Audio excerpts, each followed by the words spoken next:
I wish good things to you who is watching this. I am Alexey and I welcome you to the 14th edition of Carcassonne with subscribers, a stream where we will be playing Carcassonne games against each other. I'm happy to play anybody of you. Just feel free to send me a challenge in the chats or on Board Game Arena directly.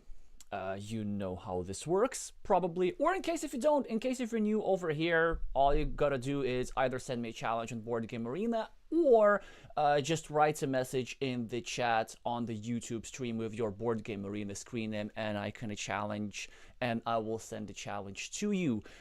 Just a reminder that I'm streaming this with a 1-minute delay, so I will be able to respond to chat messages only every so often, but in any case, before we play any games today, I figured out that I wanted to warm us up by showing you a bit of a fun Carcassonne game that occurred a couple of months ago. It won't be a deep analysis, but it's just a very entertaining game to watch.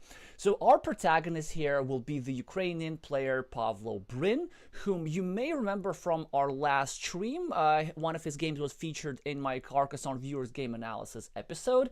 But anyway, we're not going to analyze things deeply. I'm just going to show you the moves. And our antagonist is the player with the screen name Albura with the red meeples. I don't know exactly who they are, but we're not going to judge their move too harshly because they are apparently a newer player. So, this is the first move. Pavel with the black meeples the roads. Albura takes 4 points. And my experienced viewers, by the way, will be seeing where this thing is going soon enough, but trust me that it is still very much worth seeing, even if you know what's going to happen, because it's one of the most beautiful things I've seen in a while.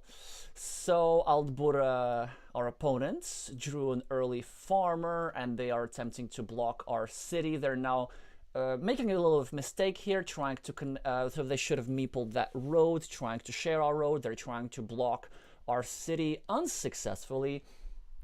We are continuing our city. Hi Helge, hi Divaka, hi Sunny369. So yeah, they finished their city and we're already down 8 points on the scoreboard. But that's okay, we just keep building our roads. They are now trying to either block or attack our city on the left. At least they're trying to prevent us from getting 10 easy points. And here we just decided to, well, okay, our protagonist makes a mistake. It's better to just finish a road or start a new 5-point road at the bottom, like somewhere over here, but it does not matter. It does not matter. And if anything, again, our antagonist makes a mistake. Well, actually, it's not a mistake. It's an interesting move. Yeah, they're trying to block 2 cities at the same time. We take 2 points. Albura now attacks the city, which makes sense, prevents us from completing it, but we can start a new city, and this is where the main events start. We just keep building that city, and now we're threatening to finish it for a boatload of points. But maybe it's alright for our opponent. Red just takes 4 points in his field, which are effectively 10 points. No, 7 points. Yes, 4 points for the city, plus 3 points for the field. So it puts them at plus 10 on the scoreboard, and maybe they're even okay with finishing our city. But of course they will try to prevent it if they can help it. That's why they placed this city tile next to our city, hoping to attack in the future. Here we start a new monastery, at the same time by accident expanding our opponent's field, so that would be a bit of a misstep, but it's fine. So just in time, Red managed to connect to our city, or at very least set up a connection to our city. They're trying to prevent us from getting a Dorito tile and getting our meeple back and scoring all those juicy points. So instead, we just start a new city instead. and they are equalizing the city at the same time, equalizing our road, but we get to finish the city at the top and pretty much equalize things on the scoreboard, exactly equalize things on the scoreboard. So red is saying, you know what, I'm going to try take over as many cities as possible, and Paavo here is trying to prevent that from happening. Yes, so we're trying to block red. Red is unperturbed, they're just starting a new city. Afonso is asking, I'm guessing this is one of those games. Yes, this is one of those games. As I said, my experienced viewers will see what's coming, but it's not about what, it's about how. You just wait for some moves. So okay, so we get a city tile, and we're trying to attack the city at the bottom. The main idea is to prevent red from getting a triple city tile and equalizing all these points. If we are able to prevent red from getting a triple city tile, red will be stranded over here with 1 point, and we will have like what, 7 points over here. So that will be a very nice mini battle for us, which is why red is trying to prevent us from blocking that connection. We just start a new road. We can't really do anything else. We now continue our monastery, preparing to finish it. And now we attack the city with the idea that if we get the quadruple city tile, we will claim all this big ruin for ourselves. And if our opponent gets the quadruple city tile, well, they will of course put this somewhere else, maybe here or here, but at the very least they will not be able to share these extra 6 points that the black meeple is having. And this is an absolutely worthy investment of a meeple just to save those points. So we are about to finish our monastery. Our opponent finishes our city, we're finishing our city, and you see like the game is very even. It's 28 versus 28 on the scoreboard. Albura now makes really good moves, starting a new road for 5 points, and this prevents us from finishing our monastery, because if we were to finish our monastery right now, well, we would be continuing our opponent's road in the process, so we don't want to do that. Instead, we're just continuing our own road, and suddenly red draws a triple city tile and creates a huge threat. If red gets a triple city tile in this square and a triple city tile in this square, then this whole big city will be shared and red will probably win the game. So as black, we of course will be trying to prevent that kind of thing. Red just gets monasteries but does not have enough meeples to use those monasteries. We just continue our city at the bottom, and red makes a very interesting move, which is probably a mistake. So they are now closing our city from the bottom with the idea that they do not want us to continue getting points for this ruin. Yeah, because you see this side is open, we can keep dumping triple city tiles, triangles, extenders, and red just closed down our city to make sure that we cannot keep getting points for this meeple. But okay, now many more of you know where exactly this is going. So you see there's this hole over here, and there's this one quadruple city tile that fits there. So red is pretty much hoping that red is the one that draws that tile, and then red will be able to use that over here, and then black will be stranded with 2 meeples trapped. But we'll see what happens in a few moves. Black gets 2 points, and red gets the triple city tile, and now suddenly red is setting up another city triple tile. If red gets it, red will complete a city for like 30 points, will get 3 meeples back, and it will be lights out. So what can we do?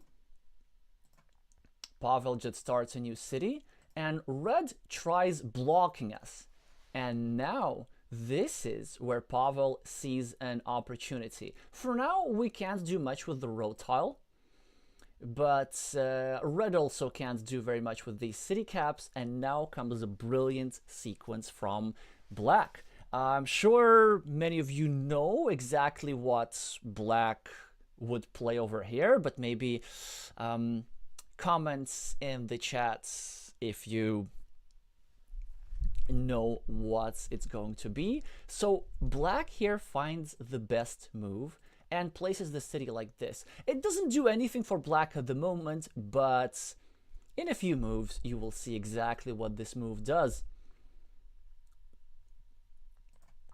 Albura continues trying to block our city, so we just calmly take 4 points.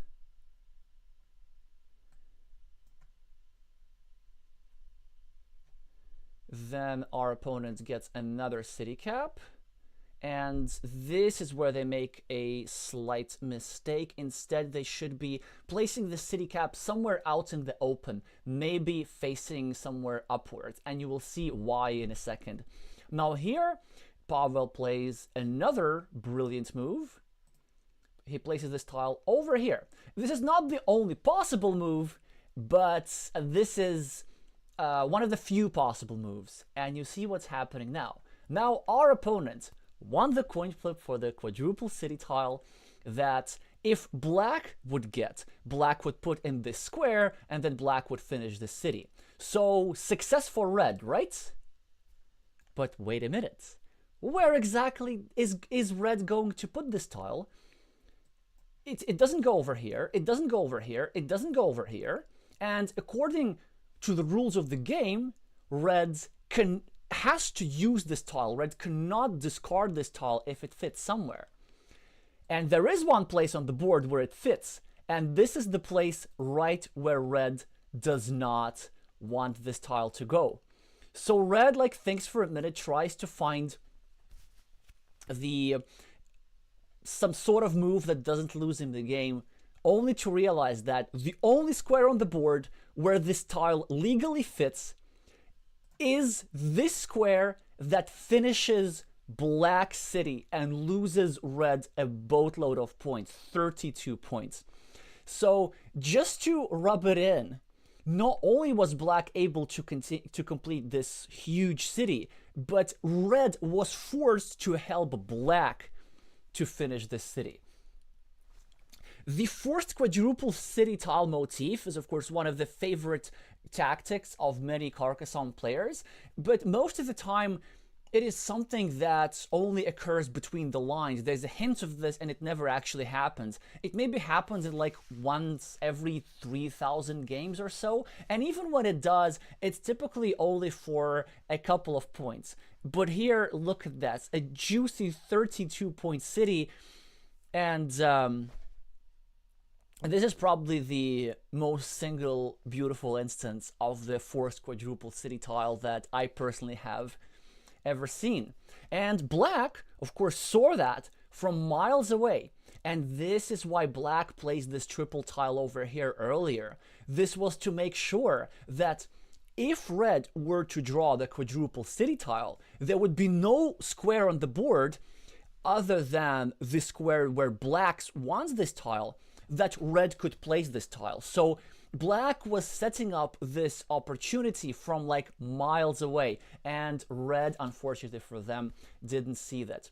So this was this brilliant move by black, and quite a painful development for red. We're just going to see the last couple of moves.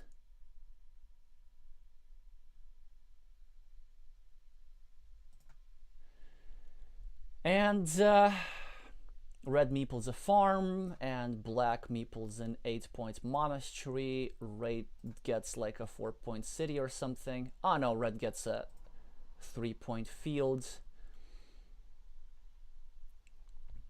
And that's it. We're going to see how the points are counted, just to see how big of a point difference was in this game.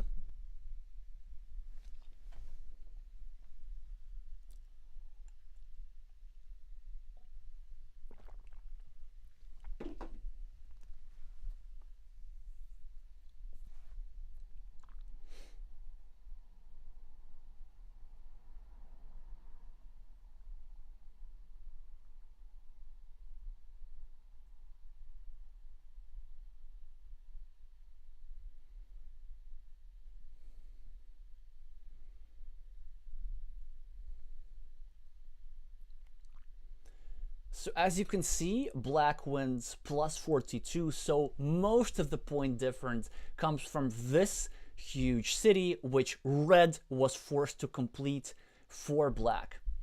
Well, I hope you enjoyed this game as much as I did, but now we will move on to the main part of our stream.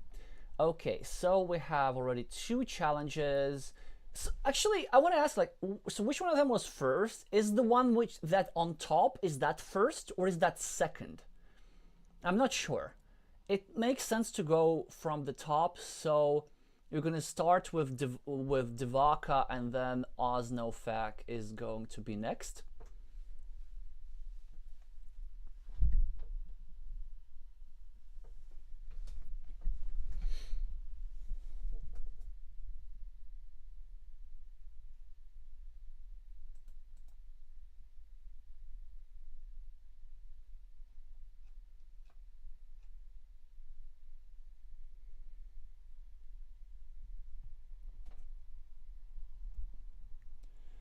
Alrighty.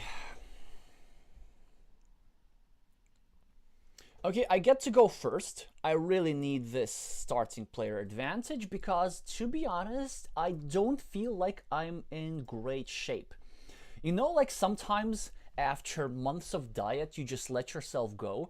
And I feel like after preparation for the World Championship and the actual World Championship, I just like not gonna try to stay sharp. Well, I will try to think hard for this game because I have a strong opponent. But yeah, in generally, if you want to grab some of my juicy elo, now is the time.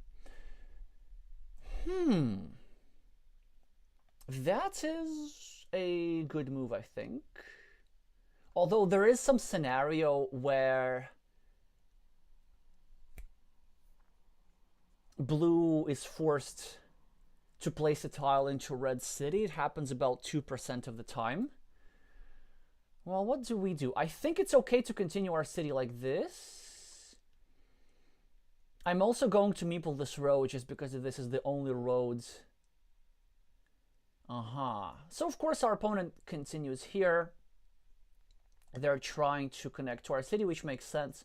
I could consider a move like this, setting up the splitter tile, or some sort of blocking opportunities, but I don't think it is the best tile to do stuff like this.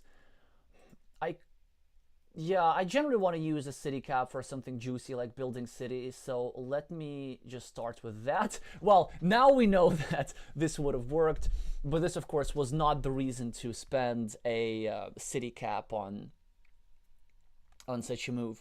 And also I'm thinking that if blue connects over here, I will have a platform to reconnect to the city in most scenarios, unless blue draws a triple city tile.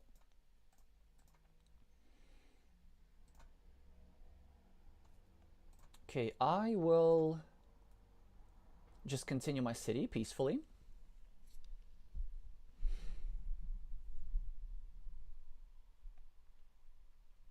Okay, Daka finishes his city, but now what should we do? A possible move is just to go here and meeple the roads. Another possible move is to actually start blocking. How do we do that exactly, though? You see, if we do it like this, then our opponent could get extra points from connecting. If we do it like this, we're pre-building a nice 5-point road, but this square becomes very hard to block. Also, if we do this, our opponent can like block our meeple over here, but I'm not too concerned about that. Actually, this looks a bit stronger than one might think. Honestly, I really think it's okay, yeah. Because this road is unblockable. Like, the worst thing that my opponent can do is reduce my probability to 88%, the probability of completing this road. And if I get a triangle, I can like continue over here. Yeah, so that's why blue doesn't even bother blocking, and I can just continue this road.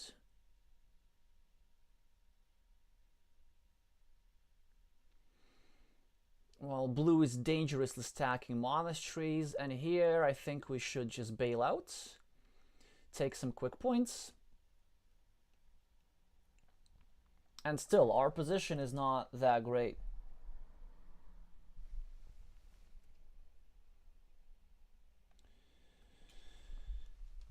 Oh, well, blue just keeps building and building. And it's the question, is it ever worth going here?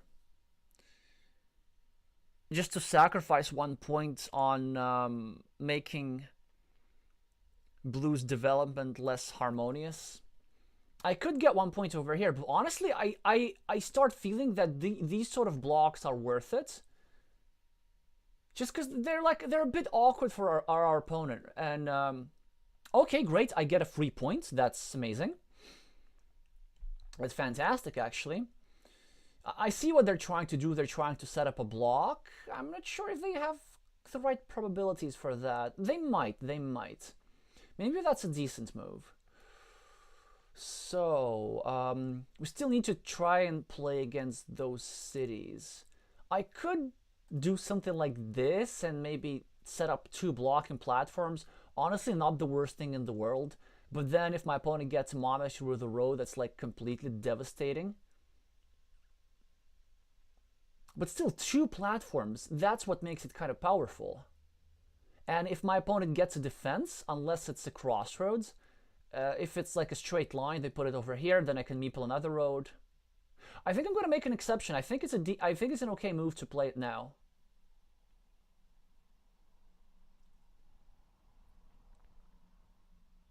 Okay, so we have some consolation. We at least get to block one of their meeples. And you know what? When you can block a meeple fully, you just should. So, still, difficult position for me because of these 2 monasteries. They're just gigantic. So I'm better off trying to do something like this. By the way, like again, normally moves like these are bad. The reason that made this move not bad, I think, is because I was setting not 1 but 2 blocking platforms.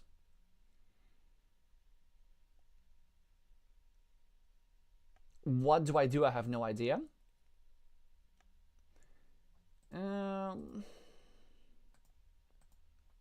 Honestly, I think I just need to score just as much as possible. Even if it's just 2 points. Yeah, our opponent does get the monastery, and that was a very nice setup by blue. And I should just keep...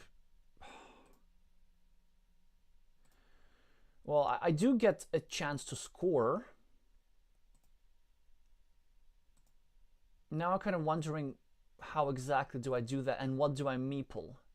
I could meeple the field already, because here somebody's going to finish the city cap. But maybe I'm better off just meepling a city cap. However, if you see, some of the city caps with a field are already gone out, so I'm getting slightly worse chances. Both splitters are gone.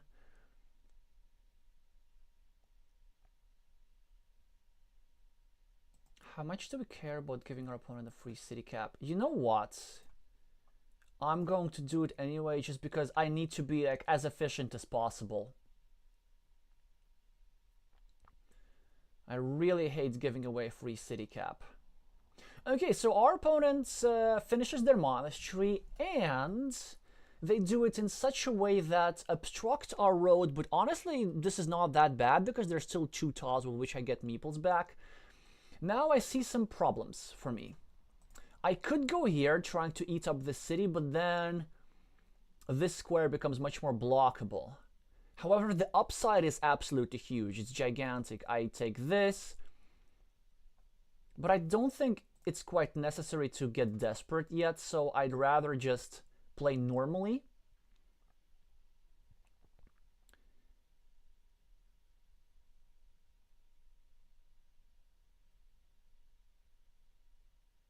And simply finish my city, drop a farmer.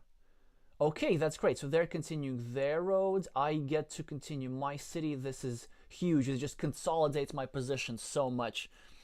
they are about to complete their city, their monastery, but I could get a curve and reduce their chances to 50%. Now I get a fantastic tile. The question is, where do I use it? Is going here and dropping a farmer bad? Yes, it is. I could go here, expand my field, and meeple a monastery, and that's probably what I'm going to do. There are some downside of a move. One downside is that I'm making my field a bit too big too early, and there's just many ways how blue can attack it. So ideally, before growing your field, you want to consolidate, you want to get your meeples back in hand from your features, but this tile is just so good, like I really don't have another choice. I just need to withstand an attack over here, and then I'm good. Okay, this is not bad. This is not bad. They're even doing this. Now, the question is, do we want to go here? If that were a full block, I totally would. But since it's only a 50-50 block, I'd just rather take a 9-point field over here. It's too good. It's just too good. Too good.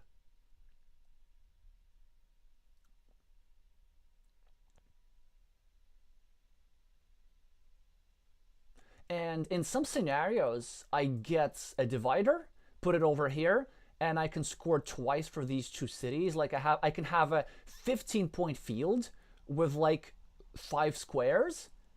Yeah, I mean, this can turn out like really well for me. Also now I drew the last dagger with the left-handed turn, well, the left-handed dagger, so I could consider going here and blocking this meeple immediately, and I will do it, well, not now, obviously, I need to finish my city first. The question is, do I drop a second farmer? And I kind of don't want to, because that will be like so many farmers immediately, but then,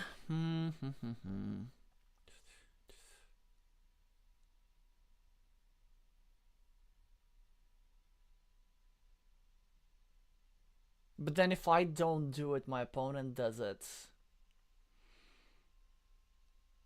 So normally dropping 3 farmers is bad. And I can see how my opponent could draw a straight line and limit my things. But I will do it anyway. I just will.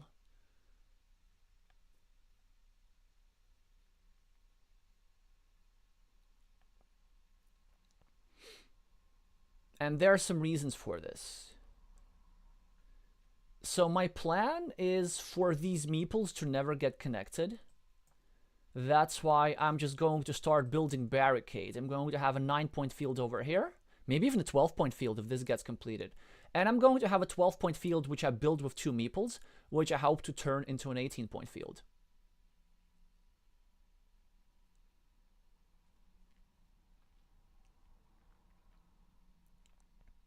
Okay, unfortunately for me, my opponent gets a tile that can give him a meeple back. Oof. This ain't easy. This ain't easy at all. I could go here, but then blue can take over this city. And it happens fairly often. Like, it happens more often than one might think. I could go here as well. And actually, this one I kind of like, because it's quite difficult to do something about that. Yeah, also if I go over here, my road is only slightly less vulnerable. And if I go here, like, the upside is very, very big. Since I'm 13 points behind on the scoreboard, maybe I should take the risk. But honestly, just for 2 points and not really fully secured road, I don't think it's worth it. I'd rather go over here and try to... Yeah, that's fine. So see, my opponent attacks me, and I will stay without meeples for a while. I could start kind of building up some farmers here, but I think I'd rather go here and try to pre-complete this city. Yeah, okay, my opponent is attacking. I should defend. They now get the penultimate starting tile. So it may be so that if I get a Dorito, I will be forced to place the Dorito over here. And I'll probably do that. So just giving my opponent 2 points, but getting a meeple back. But this will also give me points for both farmers. Yeah, okay, so they do this. Now I should pre-finish my road, and I have 2 outs. I have 1 starting tile that goes over here, and still 1 thing with a crossroads.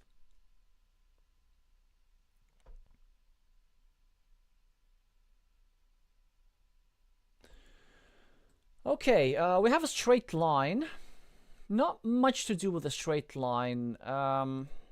This is bad, this is bad, this is bad, this is okay.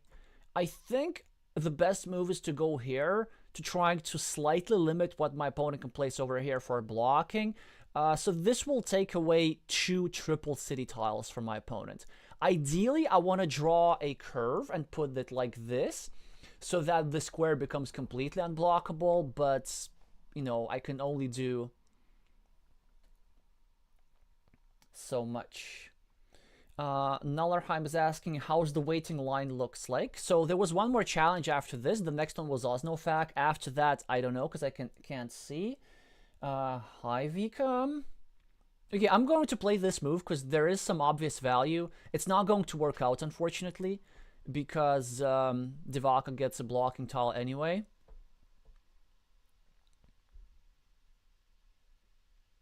So now I think we just try to develop our farm and wait for 1, 2, 3, 4, 5, 6, 7. Oof, it's gonna be quite a wait. 1, 2, 3, 4, 5, 6, 7. Yeah. So we have 3 Dorito tiles. Wait for a Dorito tile until I can get a meeple back. What's the game situation? So I have a 4-point road versus a 5-point road blocked. So I'm not down 20. I'm down minus 21. But I have some things going for me. I have 6 points here. I have 2 points here. That's 8. I have 9 points here, that's 17. I have 12 points here, that's 29. I have 3 points here, that's 32. So I'm technically up 11 points, but of course I'm really, really down because 11 points are less valuable than 4 meeples. So my game plan is to get this meeple back, try to build barricades so that my opponent doesn't get to tie this 12-point field. How do we do that? I think at first we're going to drop a cap over here, trying to, well, we could also go straight away over here. But I feel that the better way to build is to go 1, 2, 3, 4, 5, 6, to get a curve, and then try to put something. It is just too easily blockable. So I might do this, just to... Oh, sorry, I'm out of time. I didn't notice that. Yeah, aye. It's a bit of a problem. Yeah, there was a reason I didn't want to do this, actually, because the idea is that my opponent will now take 4 points, which they should have done, I think. That is interesting.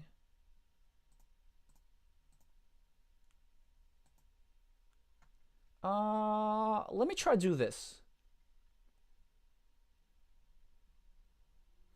Just prevent them from scoring points easily. Let me try to do this.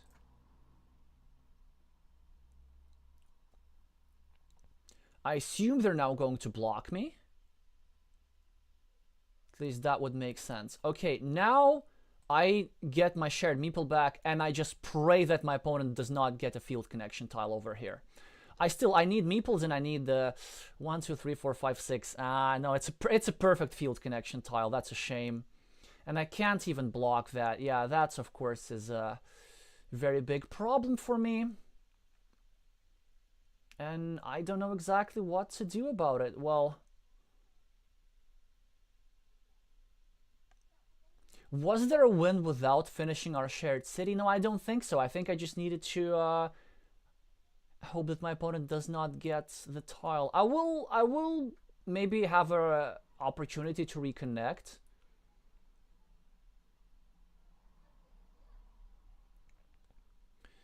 But not with this.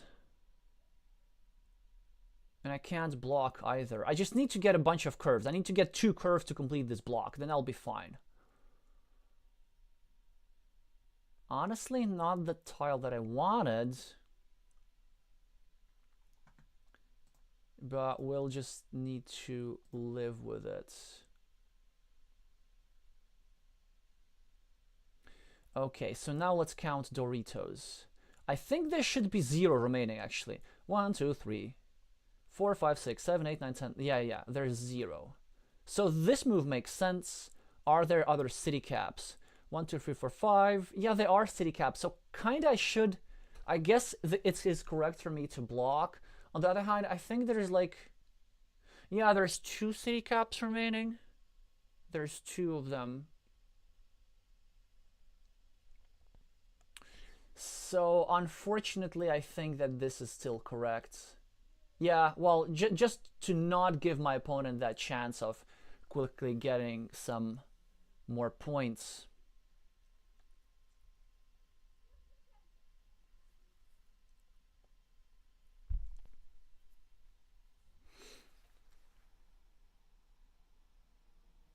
Hi, Juliano. Can't get minus 24, minus 25, minus 28. The field's going to be equal, but we're going to have 7 points for the monastery. That's 21. They're going to have a 3-point field. That's 24. I have a 3-point field. That's 21. I have a 15-point field. That's minus 6. It's not like I will be super losing. And I think there are some even like winning toss for me. No, not really.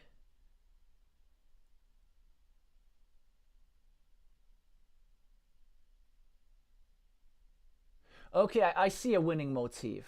It's a tall order, but it is possible actually. It is actually possible. We're going to start with this because we need to preserve a meeple.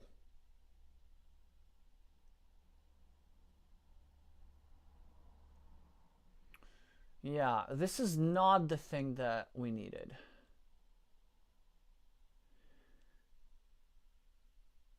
Again, I'm only at minus 4. Only at minus 4. It's like it's not that bad. But how to make up these 4 points? So my plan was to draw the city cap with the crossroads and like go here and connect through this thing. But there's also another alternative. I can go here and then just set up this field connection. Yeah, I have to go for this. I have to go for this.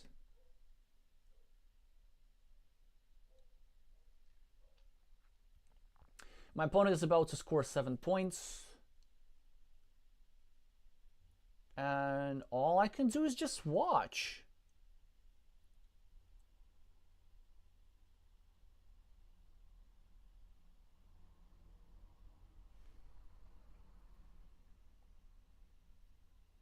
So I'm down 11.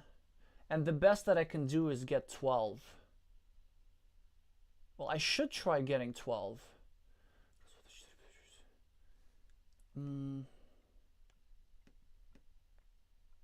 I should try getting 12, but I'm running out of time.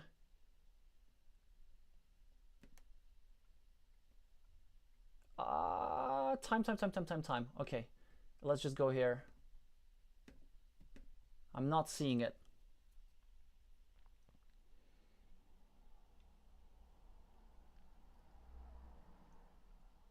Yeah, I needed the tiles in a different order. That's the thing.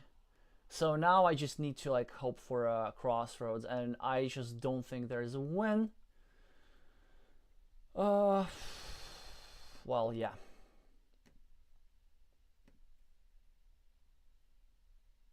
Well, I don't get it.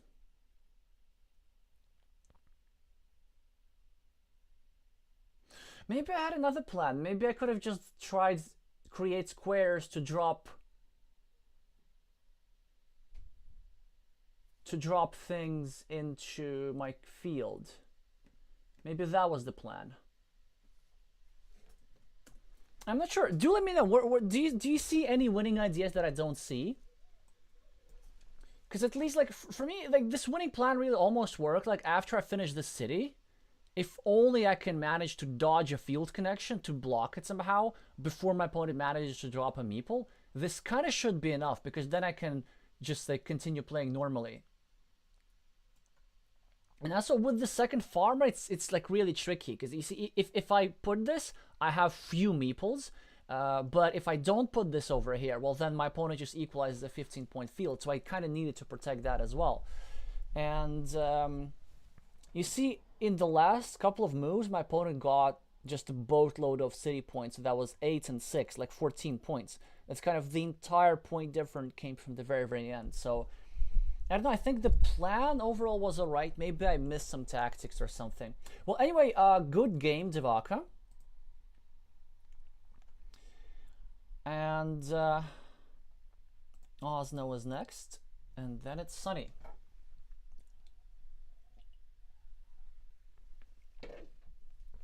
Yeah, sorry about missing the time and stuff. It's just because I don't have the sound signal. And I get too carried away talking. Also, I'm paranoid. How's the sound? I have to keep asking every stream because I just been having some random issues sometimes.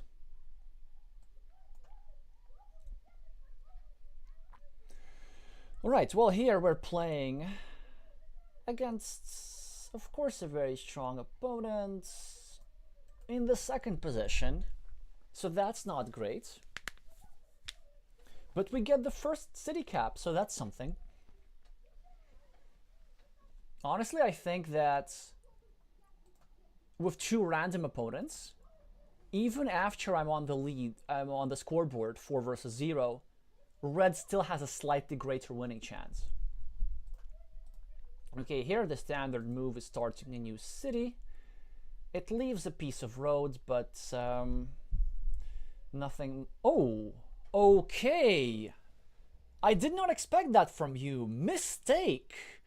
Why would you do that? Why would you do that? Big mistake. The correct move is to point upwards. Then you have a stronger city, an unrestricted thing that you're about to finish, and now you have a 2-point city versus my 2-point city, except that I can expand my side and you can't expand yours. I'll take it. So that's a big opening mistake by red here. I'll take it. I'm so happy about this. Okay, how exactly should we deal with this? It's an interesting tile. I mean, my first thought is to do something like this, start a new city. I don't like doing something like this because the whole point is not to fight for the city. The whole point, how we exploit red's mistake, is we get like a quadruple city tile, we block the square, we expand this. But sometimes in Carcassonne, your plans have to change based on the tile that you draw. Because we can't do this. And I guess we have to do this, we're going to create a big ruin. Okay. The first monastery goes for red, and with that, red has the advantage. There's no point in continuing our road. We could do something like this, but honestly, the best move, I think, is just to score. Red continues a road, I continue a road. I could score, but I think much stronger is going over here because it is attacking two people at the same time. I'm creating a connection platform to this 5-point road, and I'm also eliminating the opportunity to place one of the 3 regular monasteries over here and do some stacking. So this, I think, is a little bit stronger. Okay, now I could go over here, but there's no point in doing that because it only creates an attacking platform for my opponent. I think the way I win is I gotta be like very patient and wait for really some good tiles, like a triple city, a triple city. I mean, honestly, there's no way of connecting over here without giving back another connection platform, but we still gotta be patient. So the move is to start a new city.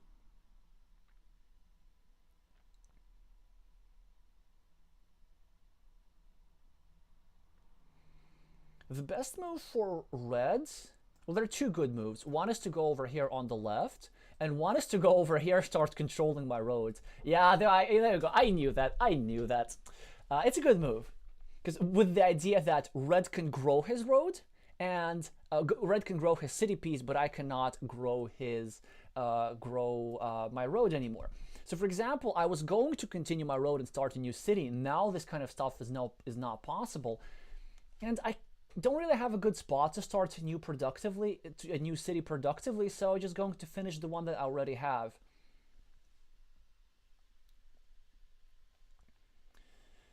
Yeah. This whole thing does not look that great. So, red starts a farm as well in a lucrative spot. I could do this. I could do this, I guess. But then what does this really give me? I know. Well, actually, that's interesting. If red gets some sort of curve, then red can connect to my roads, but there's very few, well, there's only 3 straight road tiles remaining, and I can always reconnect. Red can get a city tile and block my road together with his monastery, and I would be okay with that, I guess. Well, on the other hand, if I just leave this alone, I have 3 road ends that go here. And chances are that I'm going to draw them before red draws one of the 2 monasteries. And red has good monastery spots here anyway. So wait, what's the upside of going here?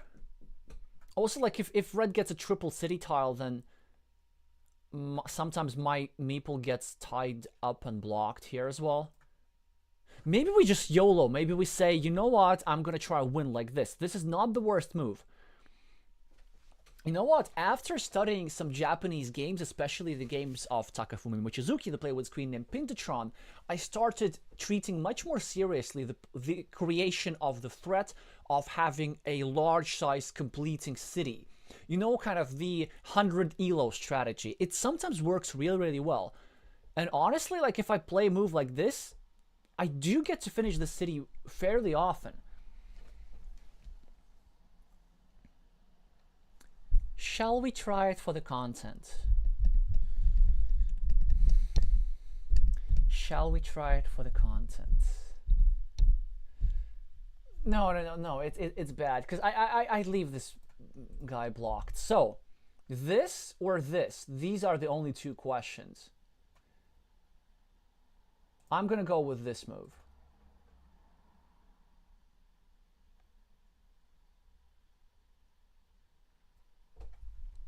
Osnoc is probably gonna go over here.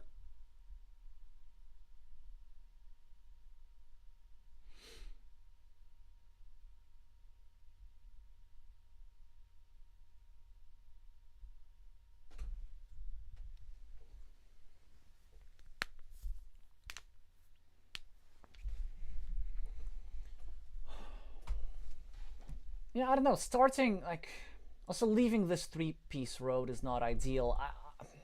I don't know. I don't know what the strongest move was. Again, I said I don't feel like I'm in top shape right now.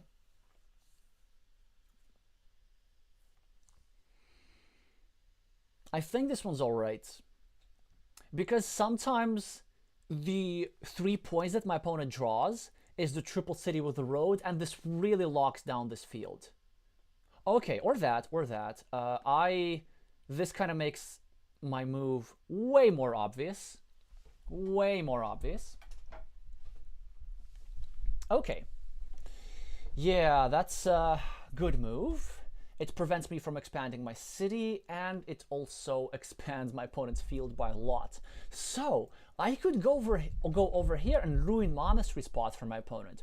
Or I could start YOLOing and completing my city.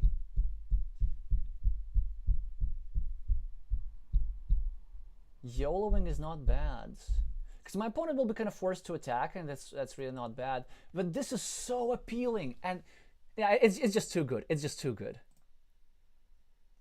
It's just too annoying to deal with for my opponent. You see the idea, right? If my opponent, first of all, if my opponent draws a monastery, These lucrative spots are now gone. If my opponent draws a city cap, my opponent can't really meeple the city because both of these sides are blockable. And I'm doing this because in some scenarios I get to withstand the development of my opponent's field, and maybe I don't even have to fight for it. Yeah, okay, so he does the standard thing, or, you know, he's gonna build up the lip-shaped city like this, then just trying to destroy me. Anyway, well, we continue with our plan. We are getting a road meeple back, and also threatening a block. And my opponent doesn't draw a defense.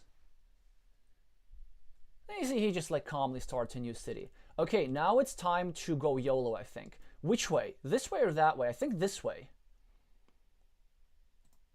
Wait, so that way I'm leaving 3 platforms. That way I'm leaving 2 platforms. So 2 platforms beats 3.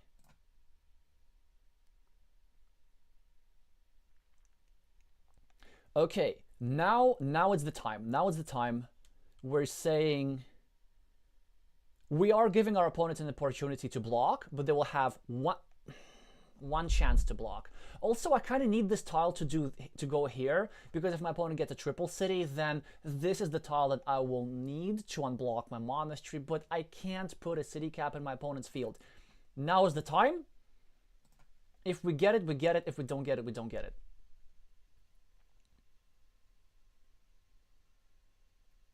So what you gonna do?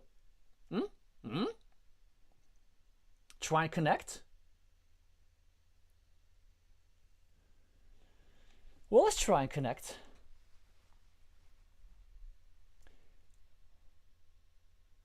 Yeah, there we go. Okay.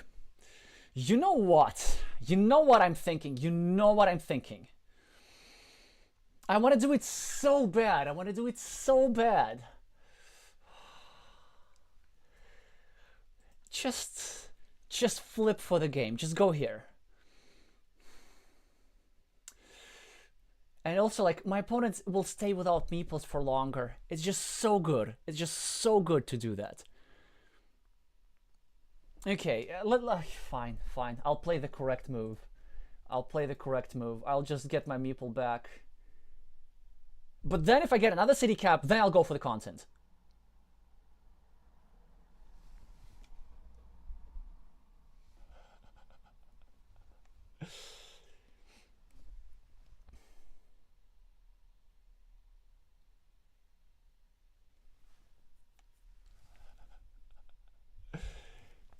Well, yes, but I need to balance between putting a show for the viewers and actually making good moves. Okay, tricky decision. Monastery or 4-point road? I think the monastery is a bit stronger because my monastery is about to get blocked and the upside is really big. Well, now we know that, okay, now we have the safety of knowing that my move would not have worked. So the content play would not have worked because my opponent drew the quadruple city tile. Although this is actually not true. If I were to, like, the way the random number generators work on these websites, if I were to place this tile over here, the timing of the move would be a bit different, which means that the random number thing that is working in the background would like work for a couple of milliseconds longer and would generate a different tile runout from our opponent. So in that way, it's different from an in-person game, because in person you can say, oh, you know, I would have drawn this tile, but for an online game, no, you would have drawn a different tile for sure. Okay. Now I could get a meeple back to escape that mini battle, but that would help my opponent continue the city. And I think it is stronger to just take 3 points. So I still have 2 tiles that do that kind of thing. Okay, my opponent continues a city. I can go over here, take 2 points straight away. Is it worth a city cap though? Because a city cap is worth 2 points.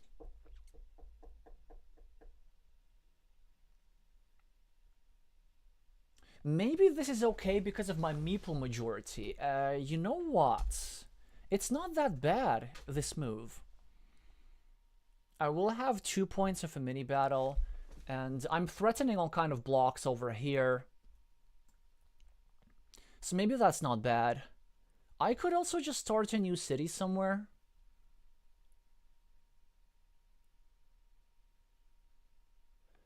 Yeah, but the thing is also, it's not like the new city spots are great. So I think I'm gonna do this. So it's a 2-point move. Really a 1-point move. Yeah, I know.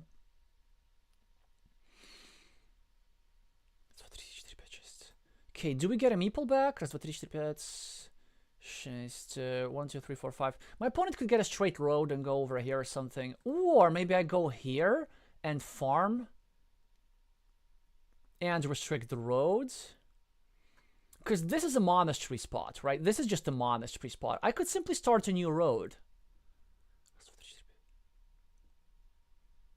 I think I'm going to be greedy and start a new road. This is also to prevent my opponent from drawing said road. Okay, so now I have a another type of tile. I could just get my meeple back and cash in the points. I could go here, but then my opponent will threaten to finish this city. Well, I will be able to attack it. Is it worth doing that? I think it is. Let's try that.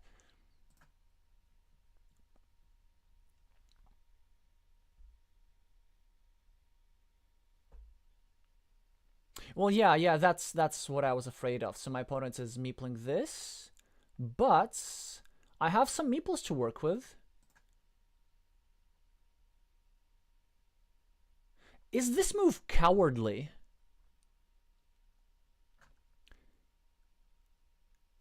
Honestly, I think it's not bad. It's just kind of making the life of my opponent quite annoying. It is annoying my opponent.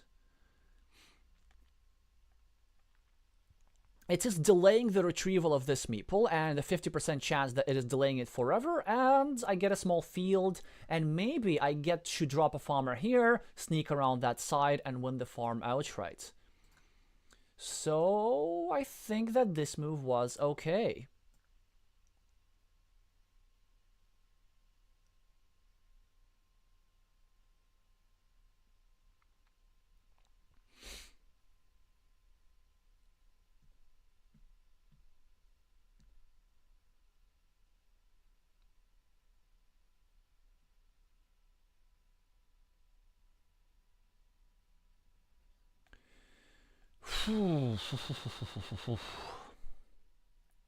My road is about to get blocked, but on the other hand, if I draw a curve, I can finish a loop like this, but there were very few...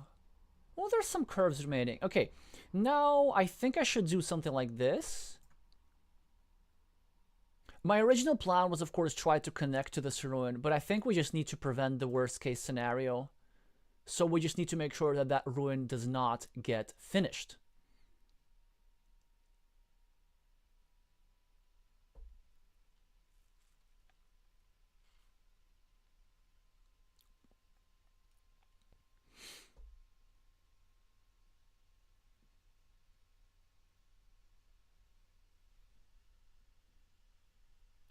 Hi, P-chan. Okay, I'm probably gonna need hints from the chat to get these moves. Also, let's just see what the game situation is. So 8 points for the ruin versus 8 points for the monastery. 5 points for the monastery versus 5 points for the road. 2 points extra. 3 points extra for the field, so I'm at -1. And then 4 points for the road versus 1 point for the city. So technically I'm like 1 point ahead right now, but it all depends on who gets a meeple back and when. So ideally, I want to start attacking the city because now it's like 10 points, 1, 2, 3, 4, 5, and there's still triple city tiles, 1, 2, 3, 4, 5, 6, 7, and then there's still 3 Doritos. But meeples, shortage. I have tiles that give me meeples back. That's a good thing. 1, 2, 3, 4, 5, 6. But I will be losing value from city caps just so much. So maybe I'm better off just dumping this tile, I don't know. Here is actually not good, because I need to be prepared for an indirect defense of this square. Okay, all things considered, I think this is okay. I am more likely than not to get at least some of my meeples back. That's the idea. Yeah, that's a good blocking attempt by my opponent. Ooh, we have another option. We can go over here and get the splitter. So there are 2 tiles to connect and 2 tiles to split. And in case, yeah, I think this is okay. It's an okay move for sure. Well, we do get the splitter. And it is a bit risky because now our opponent is close to actually completing the city. But we have to do this. There's just no way how we cannot do this.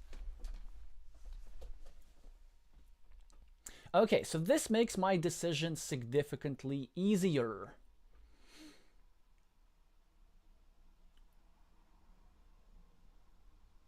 Significantly easier. I got these 8 points and these were huge. I cannot finish this road now. And 1, 2, 3, 4, 5, 6, 7. There's only one straight line, but there's a monastery with a road. So I think the move is to go over here, protect my monasteries, and of course drop a farmer. It will be a bit of a wait, and I will be losing some value from city caps, but the efficiency, just the upside, the upside is so big. Oh no, there's 6. There's only 3 tiles like this, right? So there are 4 tiles that give me a meeple back. Okay, let me think about this. So there are 4 tiles that give me a meeple back, which means that my average waiting time is less than 3 moves. I can afford that, right? I can afford that. Come on, just do it.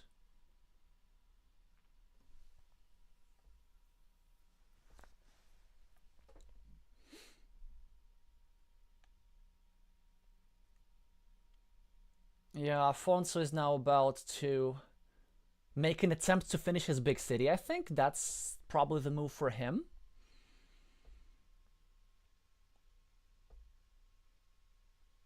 Now, what do we do? It will be a good question.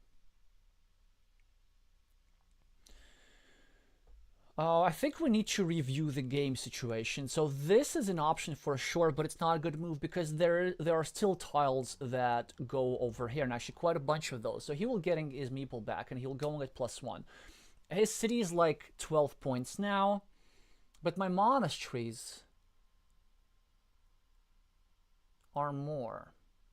So I could go here. This is simply to make sure that in the unlikely event that I don't get any of the curves, I still at least get to connect my farmer. But then I think in that event, I should just be okay with losing the game.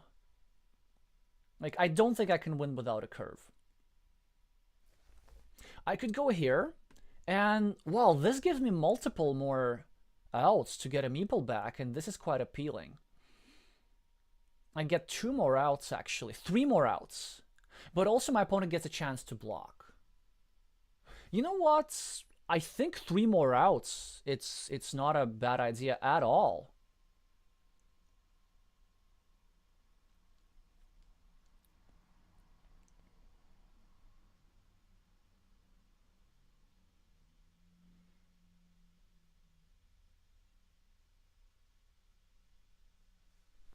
Luckily, my opponent gets a tile that he doesn't really have a use for. Oh, cheers. Hi, Harsh Dalal. Thanks for the kind words.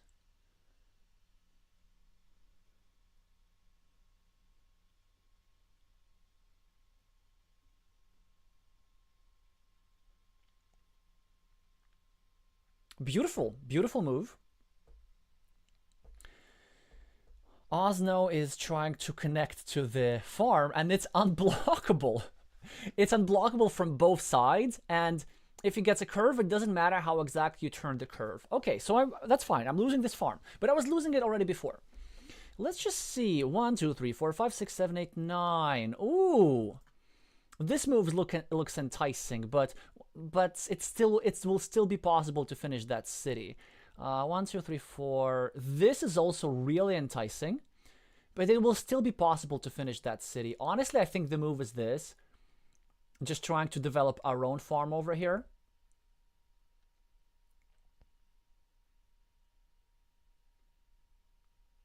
Yeah, so now obviously he does this, he connects.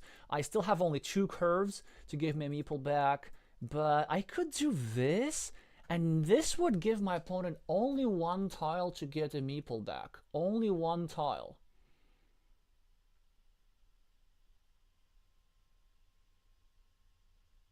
And that's appealing. But then, no, you know what, I'd rather just take the points. I'd rather take the points. Yeah. Let's just take the 3 points. So my judgment did not pay off. Does this mean that this was wrong? Maybe. Maybe it means that it was wrong.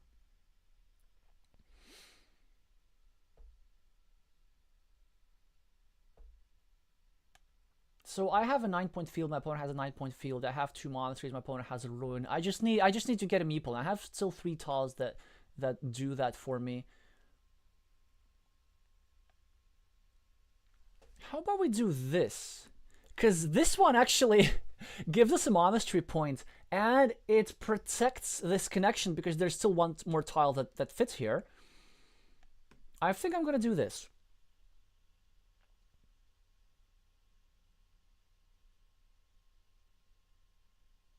Okay, so it does reduce some of my outs, but it's not like we can do much about that. And I still have a monastery that gives me a meeple back. I still have this tile. Unless I messed up.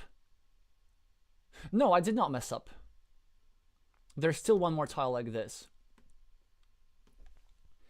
Which, given that there's 1 more city cap, I don't think I should... Yeah, I think I should go here, because I need that city cap elsewhere, don't I? Well, you know what? Mono Maker saying hello to Argentina. Hi, Mono Maker. -1. Let's just count this again. This is equal, equal, equal, equal, equal. I have 15...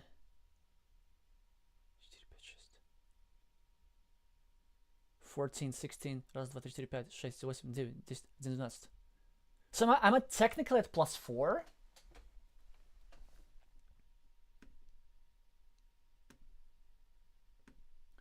I think I'm just going to want to prevent my opponent from expanding my field. That's about it. From expanding his field with the monastery.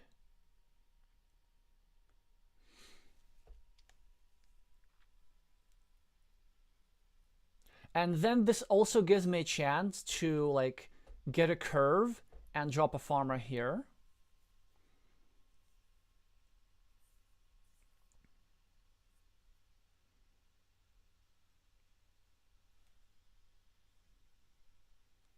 Yeah, that's a very good move, getting 2 points, so I'm at +2. Now I would be at +3 after this. Okay. I think it should be a win for me, if I'm not mistaken. My opponent just cannot make this many points. Especially after get the curve. Yeah, after the curve it's over. Even though I will not be able to equalize the 9-point field, I will be able to get 2 points here and to meeple a field with tempo. Unless Afonso immediately goes over here.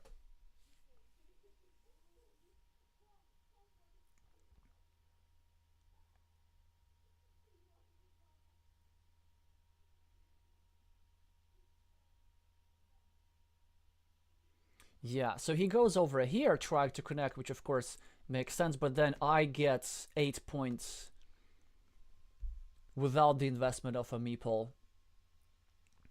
And that should be the win right there. So, if I'm not mistaken, the last remaining tile should be a dagger. Where can my opponent use a dagger? My opponent will just score 1 point for a city, so... Oh, so it does not matter what to do. I'll just get 5 points for the road. It's unfortunate for red that he didn't manage to draw a quick point tile on his penultimate move, but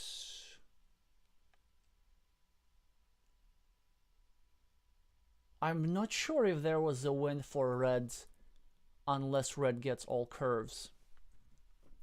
I don't know what the point difference is. Is it like +4 for me, something like this?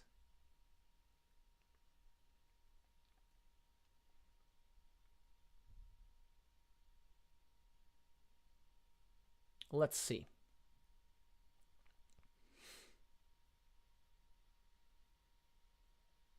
Okay, it is +6 for me, so pretty close. So I think I'm happy with my choice of win condition and with the places when I drop my last meeple.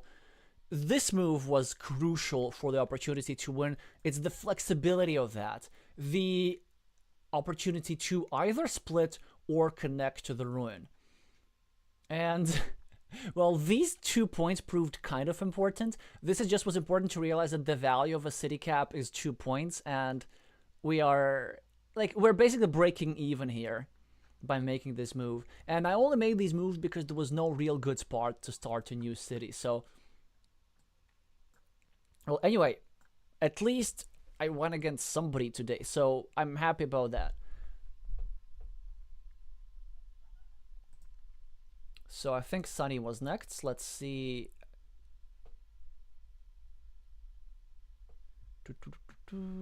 Yeah, Sunny and then Nerheim.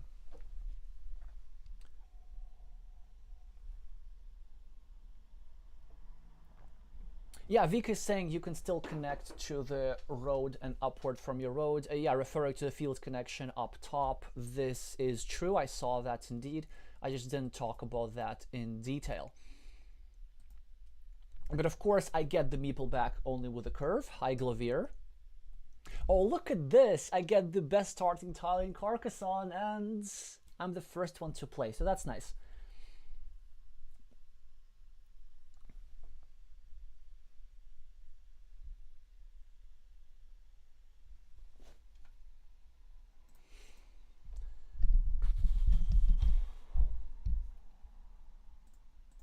Okay, let's just click that respect button. Good move. What is our response? I think not this. I think this is better. Kind of protecting our city, controlling our opponent's city cap. It is relatively straightforward.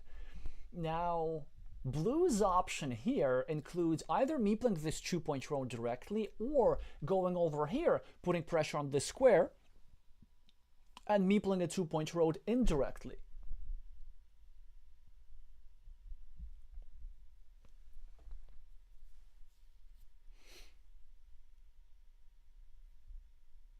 Yeah, this is one of the legit options. I have only one legal move, so I don't have to think about that. It's always pleasant. Even though it is a move that like does not benefit me directly, it's always nice to make a move where you don't have to think, because it's literally the only possible move that you can play.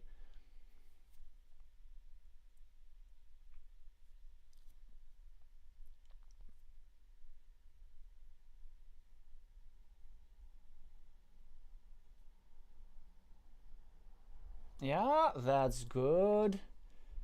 Definitely putting pressure on my city, starting a new road. I don't really have good options. Now, I could do this, but I don't want my opponent to build a 6-point loop. So I'd rather do this. And then this also creates a monastery spot next to my opponent's road, which I could use in the future. So now Sunny has a difficult choice. I think it's not that a difficult choice. He has to connect to my city. He must do this. Let's see if he finds that move, because it's also tempting to go here, for example, at the bottom as blue. But the priority is, it needs to prevent me from completing an 8-point city.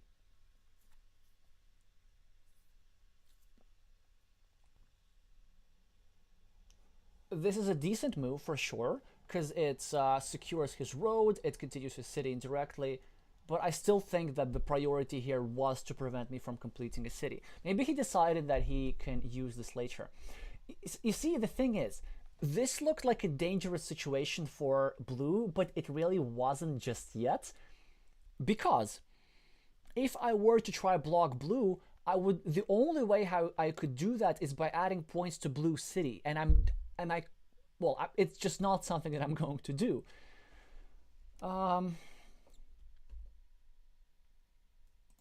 Well, it's not like we have a lot of options for this one, so I'm just going to start a new road.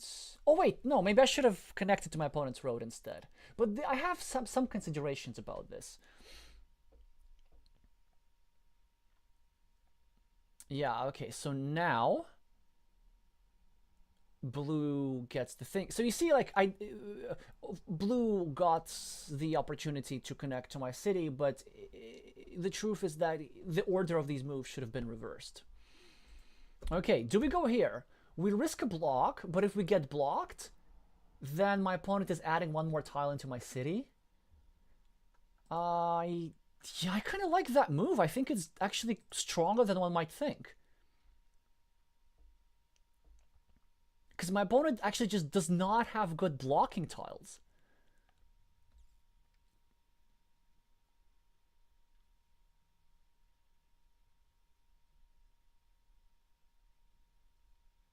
And my idea that if this square gets blocked, then this square can get blocked too. So I will have we will have the same number of blocked meeples, except that in order to block, my opponent will be forced to spend a tempo and a tile.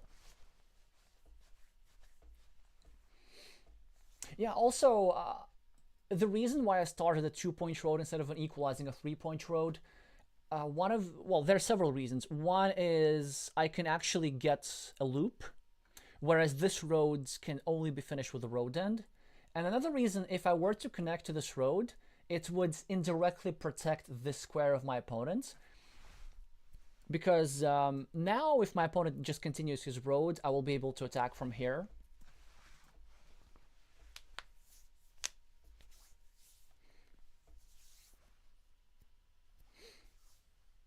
As for which move my opponent should play, there is no good move here. Well, there is a good move, actually. I think they should just go here at the bottom and continue their city like this. Here, here, here, here, here. And this would also resolve the problem with the road. The road would be just free to continue. Okay, they find the move. It is, I think, the best move. Now I have to go over here, and I have a couple of good options. I can either try to eat up this piece, or I can try to finish my city for 6 points and then get a splitter or something. Yeah, so blue makes a good move, trying to threaten the completion of a city. We'll deal with that later. I think because we get a fantastic tile, we have to go over here. And then suddenly we'll be threatening a city over here. So that's annoying for them. That's so annoying for them. That's incredibly annoying for them.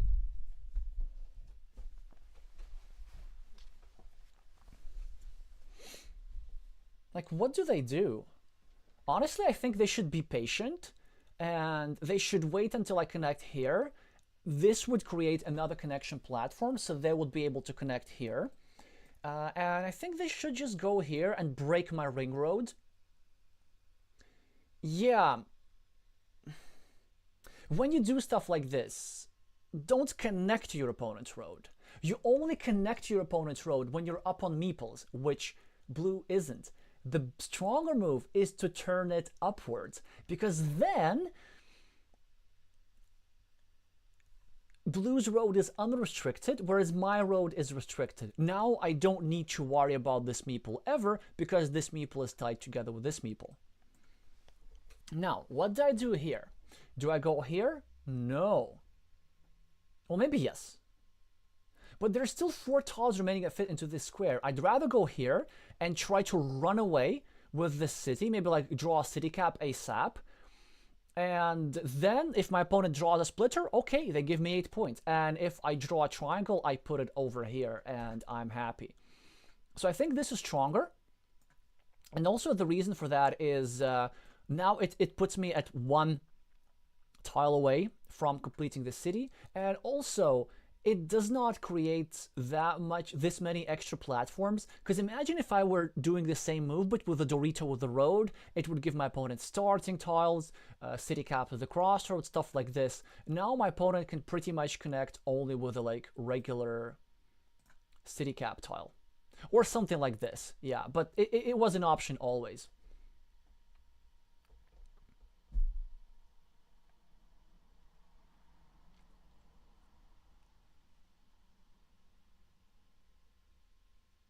And I'm not in a rush to free up my monastery because my opponent hasn't put a tile over here yet.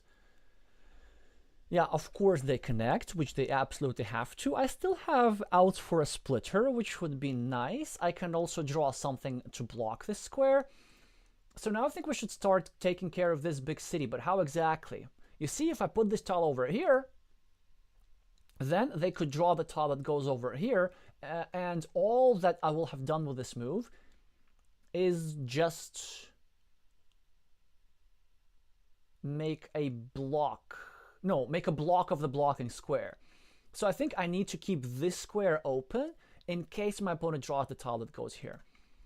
So I could consider going here, but I'd rather wait for a different tile. I think at first I should annoy my opponent's road. Like, this is more annoying than you might think. Yeah, then what does Sunny do? Like, do they honestly, not the worst move for him is to go over here and just try to run away with the city. There's still 7 straight lines remaining. There's some of those. There's still plenty of roads plus city tiles. So there's a reasonable chance of me not drawing a blocking tile for this square. Honestly, I think going here and just trying to run away with the city is a decent play for blue. Even though it's not going to work given the tile that I have, that does not mean that it's a bad move.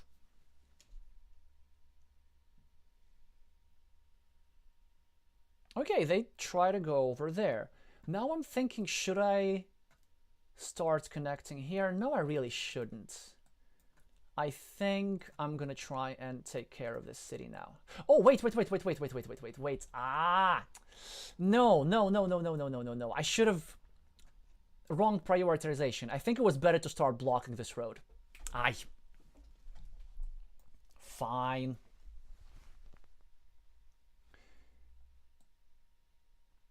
Now, should they go over here? It's a good question. I think it's actually worth the try.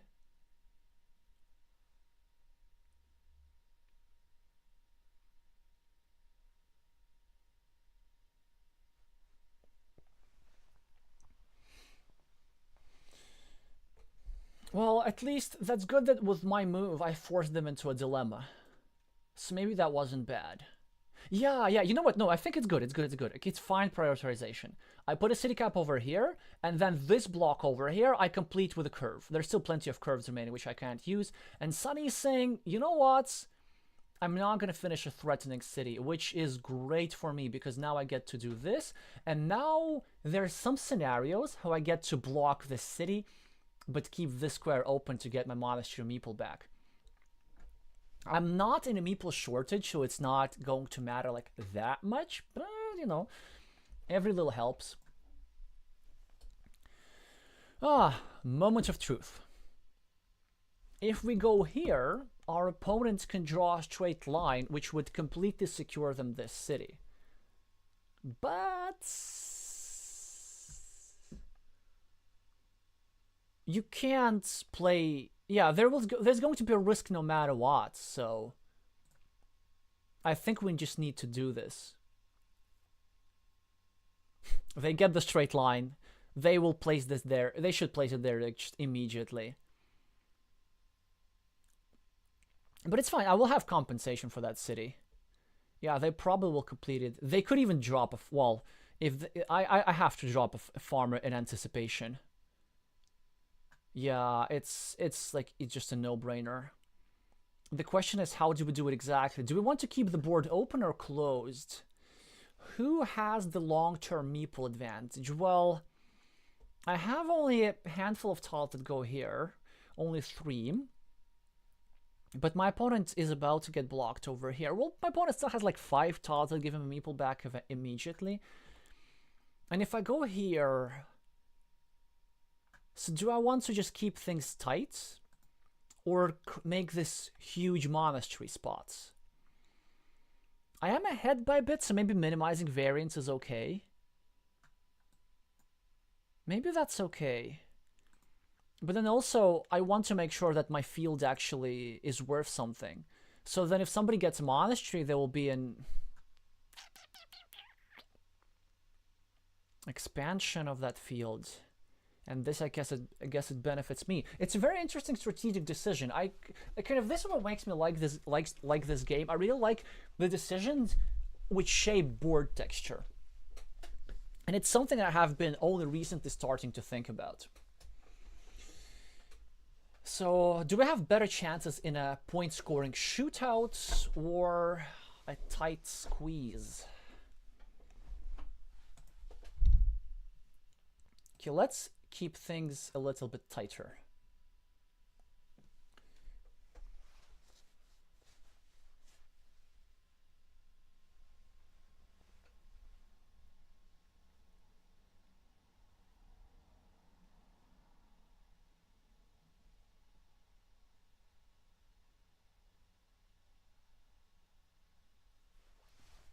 I am doing fine meeple-wise, I guess.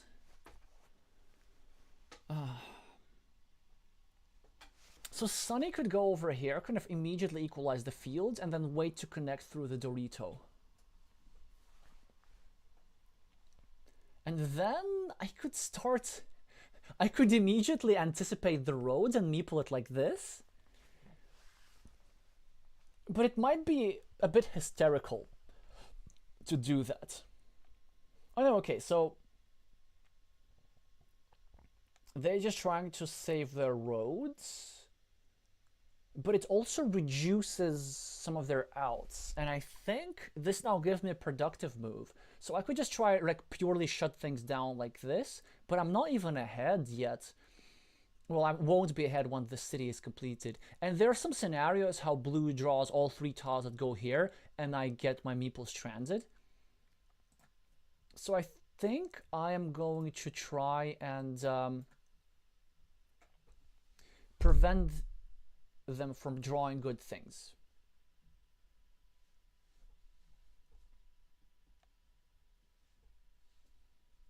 Part of me really wants to go here and meeple that road. Oh, look at this, road meeple over here, monastery meeple over here, bam, bam, bam, 8 points compensation, huge field, 6 monastery points. Yeah, but it's not gonna happen. I'm 1 meeple short to do stuff like this. Let's see exactly how is he going to proceed. It's not an obvious situation. So I figure that the best move for Sunny, I think, is go over here and leave yourself 3 outs. And then I would just equalize that road. Yeah, this is what I would do. And then I'm going to try and block the square, maybe drop the splitter, I don't know.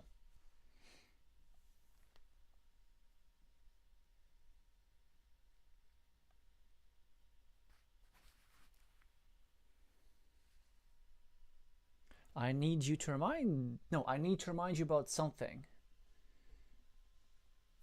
Try to guess what that is.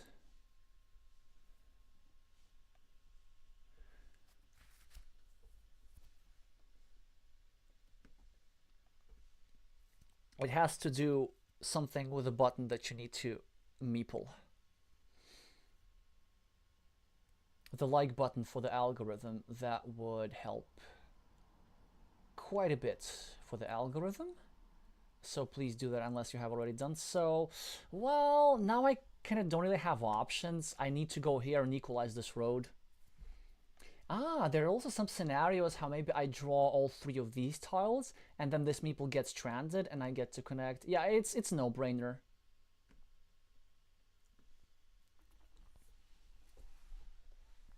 Well, isn't that interesting? So, are you gonna go there? Are you gonna go there?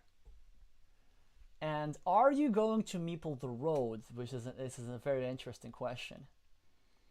Because if you are not meepling the road, I am meepling the road. Yep.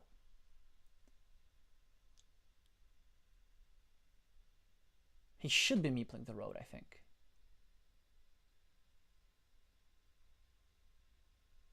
He's thinking about it. Please don't, please don't. You're afraid. What if you get blocked? You could get blocked. Ooh, with only 6 points. Being blocked is bad. Thank you.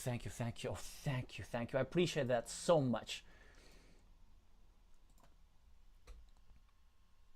So I have expanded my field, but I'm not sure if that's a good thing because I'm not at a meeple advantage. Now we're kind of racing for this tile.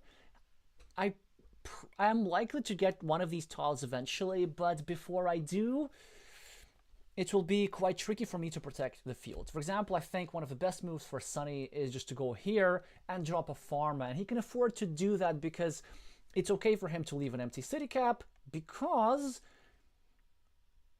I can't meeple said city cap.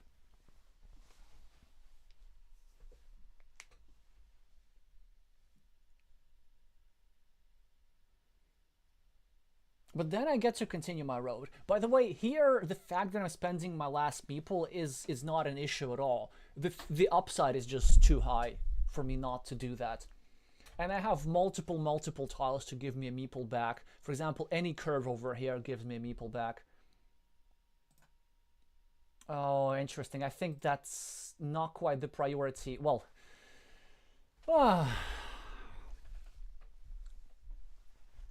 the greed pays off for my opponents. And now he will be able to go over here and potentially even drop a farmer. But he does not drop a farmer, which makes me happy. So I kind of should start thinking about how do we consolidate this field. But this field is too huge. I just need meeples back ASAP. Now, I could do this, but it gives me like 1 point. But then my opponent can get a city cap, score 4 easy points, and my road will be vulnerable again. I can't go here either. That's a bit problematic. Here, well, why would we want to do that? Here, no.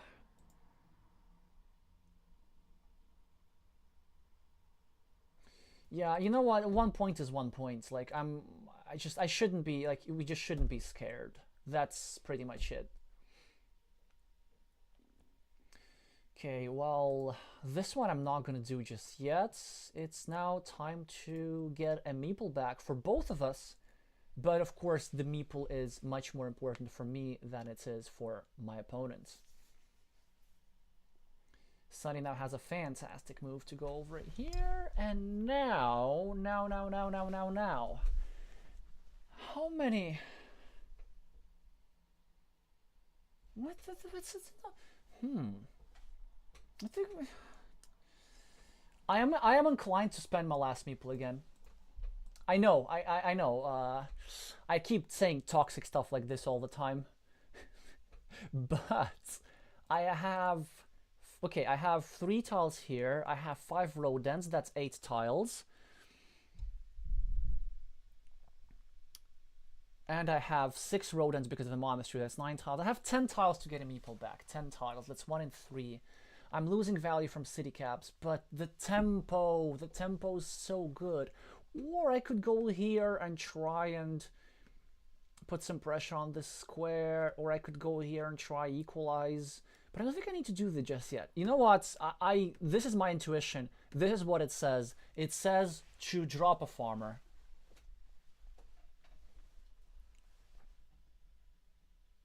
Sometimes you just have to listen to it, and it's as simple as that.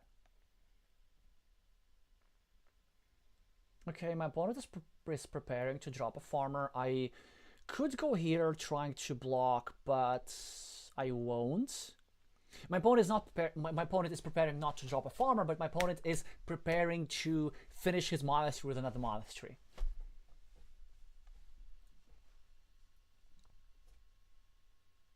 Yeah, you see, and now he has the luxury of not meepling this, but now I'm the first to win the race, and now I'm already threatening to get a splitter and get the city over here. So how exactly will this work? And look at this. I win the coin flip for this tile. Man, it's now turns into such a shootout.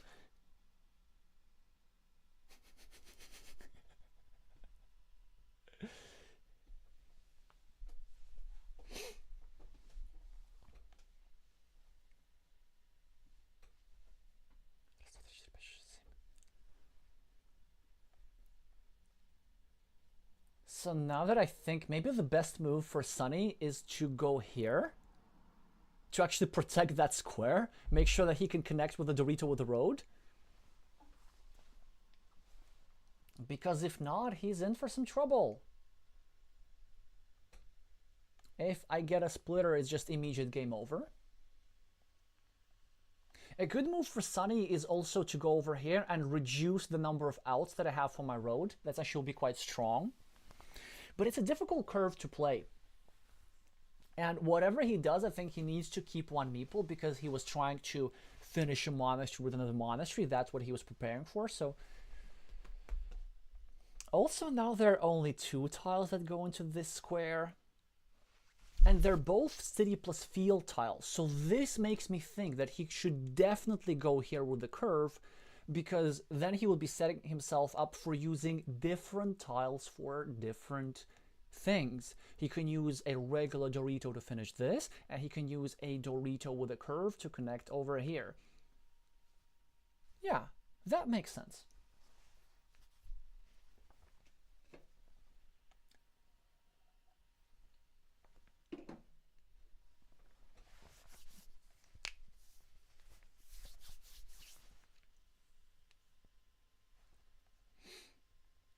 Well, that was a very nice find by you. Maybe I should try and be less encouraging, because I'm still trying to win. Well, these 8 points will help me achieve that for sure.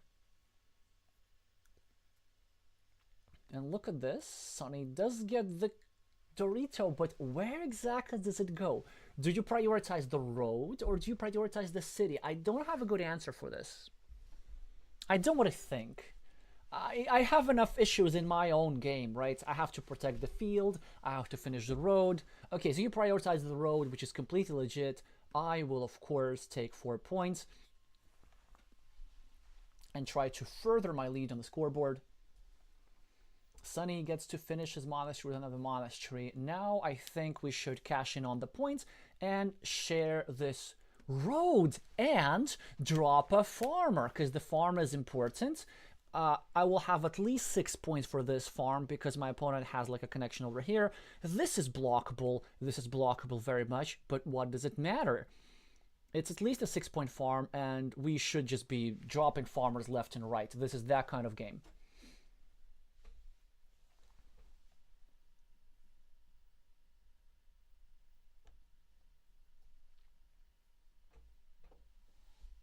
So I drop my farmer. Where do you drop your farmer?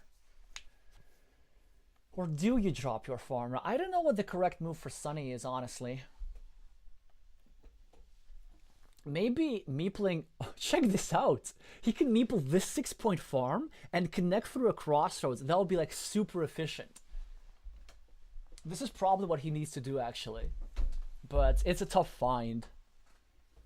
You could also go over here and like connect through my road. But honestly, like the most important thing in this game is now the meeple count. Because the field is just so important. That's a good move, I think. And it makes me want to drop another farmer, but that would be too impatient. So I have to go here just to get my other farmer in. This, of course, loses some points, but it's okay, because I draw the tile that my opponent needed over here, and you see, that's the value of having your opponent need the same type of tile everywhere. Honestly, I don't even know what we do. Like, is there a point of dropping another farmer? Like, can we win like this? I don't think we can. I think we can... Yeah, I think we should get a meeple back first. I'm honestly considering something like this, with the plan of getting a crossroads and blocking our blocking my opponent's monastery. That would be rather beautiful, but it does not quite work.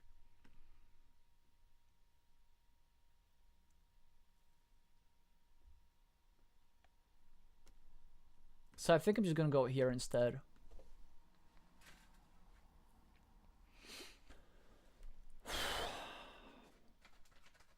One, two, three, four, five, six, seven, eight, nine. Ooh. This is totally blockable, actually. I want to block that if I can.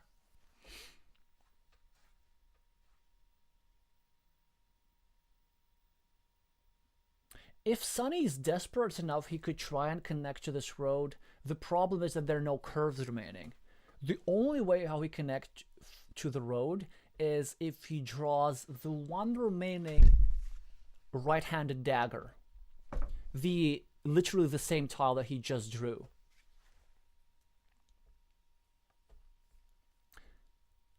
Okay, count tiles. Oh. 1, 2, 3, 4, 5, 6, 7, 8. There are no curves. That's unfortunate. I mean, there's of course another way to connect, like through here, or whatever, but I will just now start blocking this connection in the first place. So there's one tile that goes here. 1, 2, 3, 4, 5, 6. 1, 2, 3, 4, 5, 6. Yeah, let me just go here.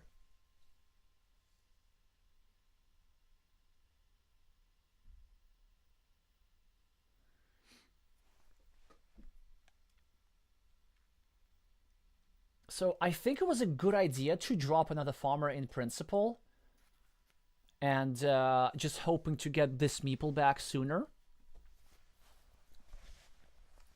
But like, I just don't think it quite works overall.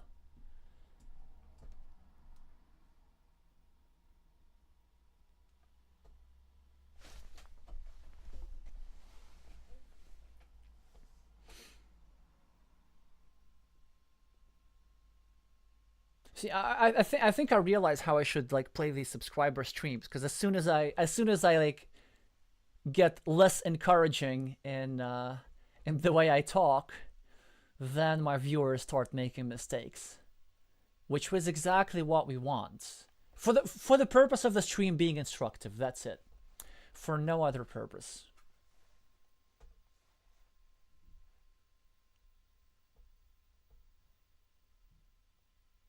And by the way, if there were one curve remaining, this move would be like super strong. It's simply because there are no curves. So positionally, it's really good thinking.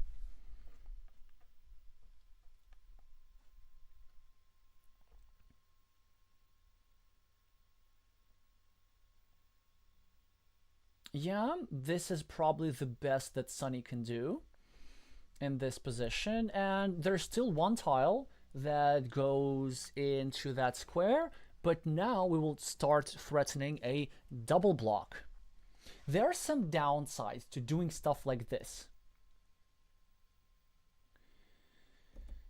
What could happen? My opponent draws this tile over here, then my road is blocked, and I could use that meeple, you know.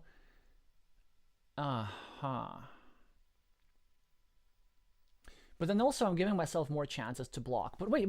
What are my blocking tiles? So the only blocking tile would be Dorito, regular Dorito. But we can't rely on a regular Dorito because my opponent needs the Dorito here. We should assume that my opponent will draw that regular Dorito.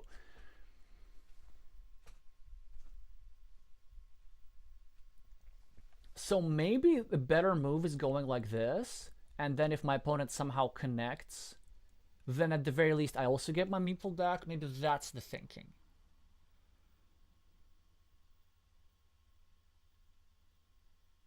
And I have more blocking tiles, right? Because there's... Yeah, so if I do like this,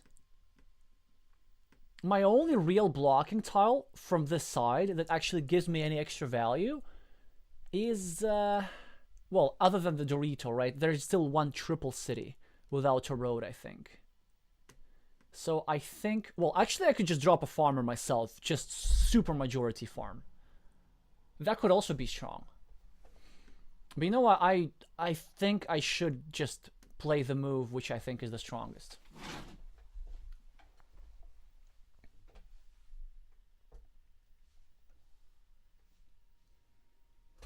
Yep, and now our opponent has a dilemma.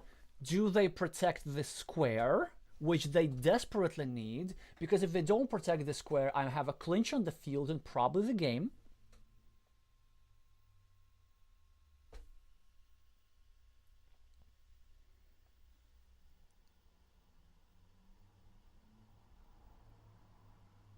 Yeah, okay, and at the very least, I know that if they connect here, my opponent will connect back. So I think the best move for me is just to drop another farmer over here. Like, it's all about that field, right? Wait, and plus 11, 1, 2, 3, 4, 5, 6, 7, 8, 9, plus 12. My opponent will, oh, I have this mini battle. Oh, 13, 14, 15, 16, 17, 18, 19. My opponent will have 1, 2, 3, 4, 5, 6, 7, 8, 16 points for the city. I will be plus 3. And so I just need to maintain the field. 3, 6, 7, yes. Unfortunately, I can't block, so I'm forced to spend a meeple.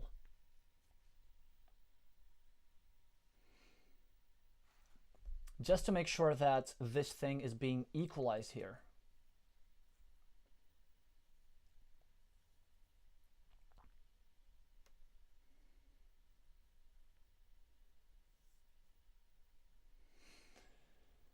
Okay, that's interesting. So I see what my opponent is doing. Maybe they're trying to score quick points after they finish my city. I could go here, but why would I do that? I could go here just to get 3 immediate points. But actually this gives a very nice connection platform. And I don't think I want to do that. I could go here. Eliminates a connection option through a monastery, and then on my next move, whatever I do, I go here maybe. Yeah, I think so. I think that's the move.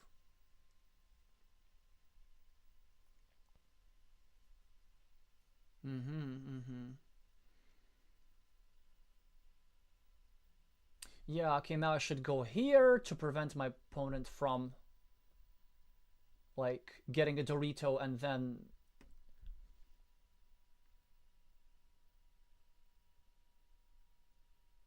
I should go here from preventing my opponent from getting a Dorito and then finishing a city, something like this.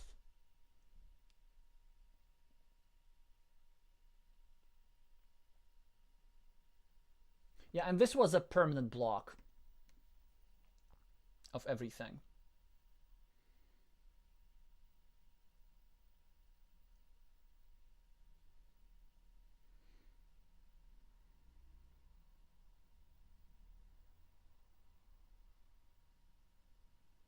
Yeah, it's a bit unfortunate for Blue that he is waiting for this tile for so long. But I'll take it. As I said, I'm not like quite in shape, so I need some help from the tile deck. Okay, let's be the most precise. No, it actually doesn't matter because my opponent will only have 2 moves remaining. So even if they get this city, like how exactly are they going to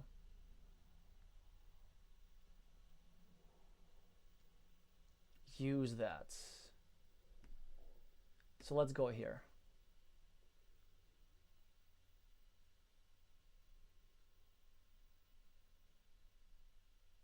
Yeah, you see, so they get 1 farmer in, but the problem, wait, shall we just go over here to prevent them from me playing this? So that would be 4 and раз, два, три, четыре, пять, шесть, семь. So okay, so with this move, let's just be precise. They have their last remaining tile is a Dorito.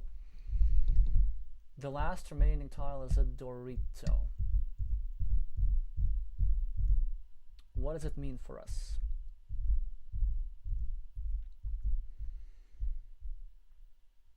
If we go here, we take 4 points and then take 7 becomes 16. So that's 9 minus 6. So they take 6. So 4 versus 6. If we go here, we take 7, but they take... Is that a shielded Dorito? Yes, it is, actually. Oh, no. So then they take even more. So then that would be... They take 8, and that's 8 points, basically. And here they would be taking 7 versus 9. Okay, so this is better. To score 7.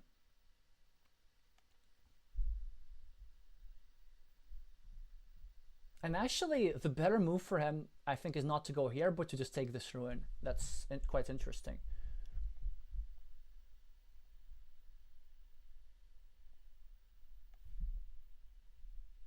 Yep, exactly. And we have... So that's a bit unfortunate for them. With a bit better timing, I think this game could have been closer. Well, I'll take it. Quite interesting, instructive moments. We managed to meeple a farm in anticipation and then just hold down to that farm. And I think, yeah, Blue made some very good moves overall. It's just like that last farmer was probably not Blue's last chance, and somehow got away with this mini battle. I didn't think that would happen. And I think the main thing that kind of swung the game was this road over here, because I did get a lot of points for it, even though it was meepleless for a while. So Blue was thinking Blue should have meepled it just because this road is too big to pass up. Well, anyway, thanks for the game, and the next is Nerheim, I think, after a short break. I need to definitely get some water before playing you.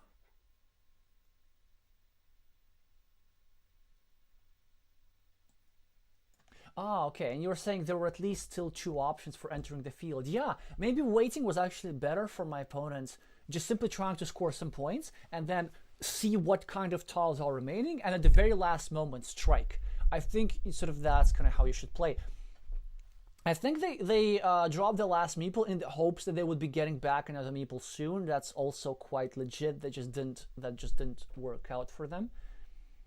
And also that was before the monastery was blocked. They just made sure to block the monastery as well. Well, anyway, see y'all in 2 minutes.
Alrighty, I am back with some hot water, this time with a tea bag inside said hot water.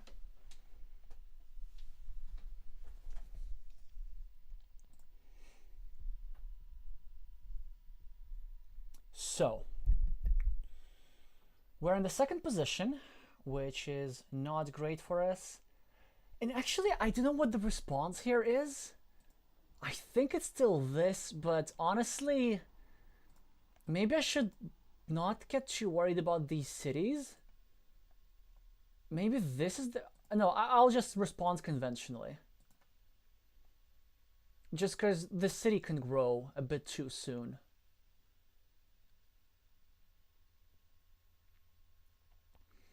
Okay, so now Nerheim gets this. The greedy move would be to hope for a 4-point road, but the correct move is to do something. Well, definitely we want to equalize, but we want to equalize in such a way that actually cleans off this road. So we see, as a result, our opponent scores 2 points, not 3 points for a road. Yeah, well, now it's quite obvious. We need to start a 4-point loop. At the same time protecting this square a little bit. At the same time putting pressure on this square a little bit. Triple purpose move, technically.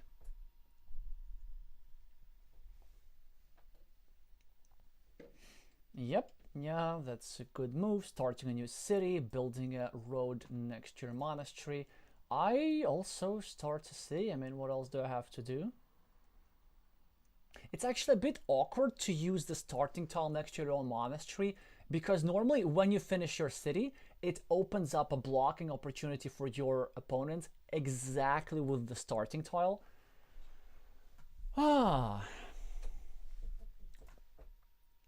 So I guess this is a decent move. The problem is it's kind of easily blockable. So maybe I need to do this. I don't know if it's not, maybe it's not that bad, huh?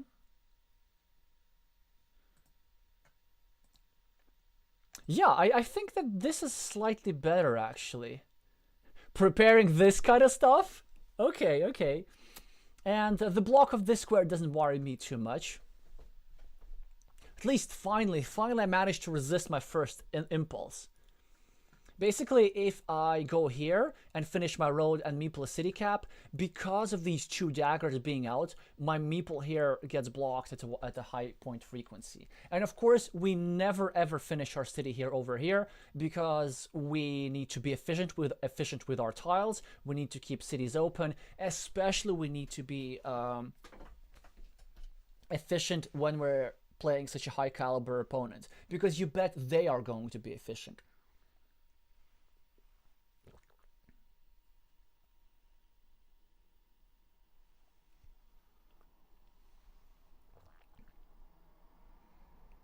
What should they do with their straight road? Yeah, something like this, but it's okay, because it also makes this square a little bit vulnerable. It kind of delays, it also makes this connection a little bit hard for me, but hey, I don't get to complain about monastery. Look at this, I was preparing that. Now, of course, Nerheim will go over here in a heartbeat. I can't imagine them doing anything else, because going here... Well, they know I have an easy defense after this. Going... Yeah, it's here. It's always here. Which, of course, I hope that they don't do.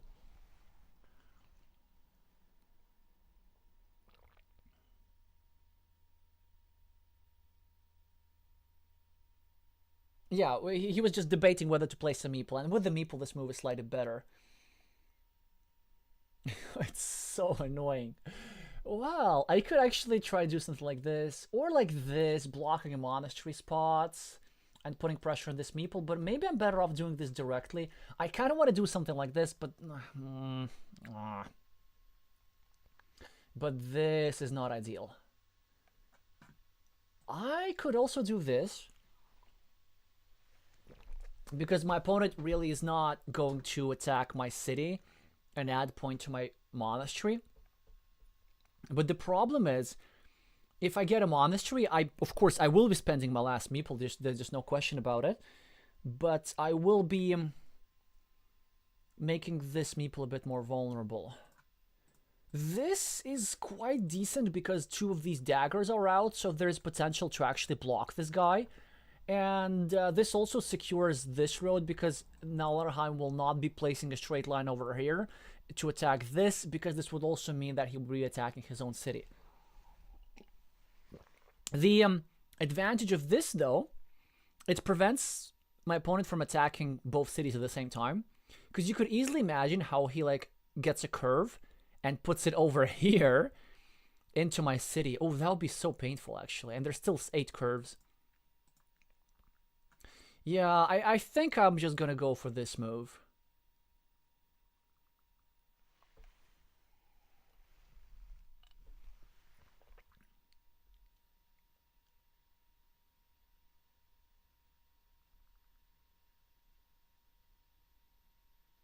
Yeah, this makes sense.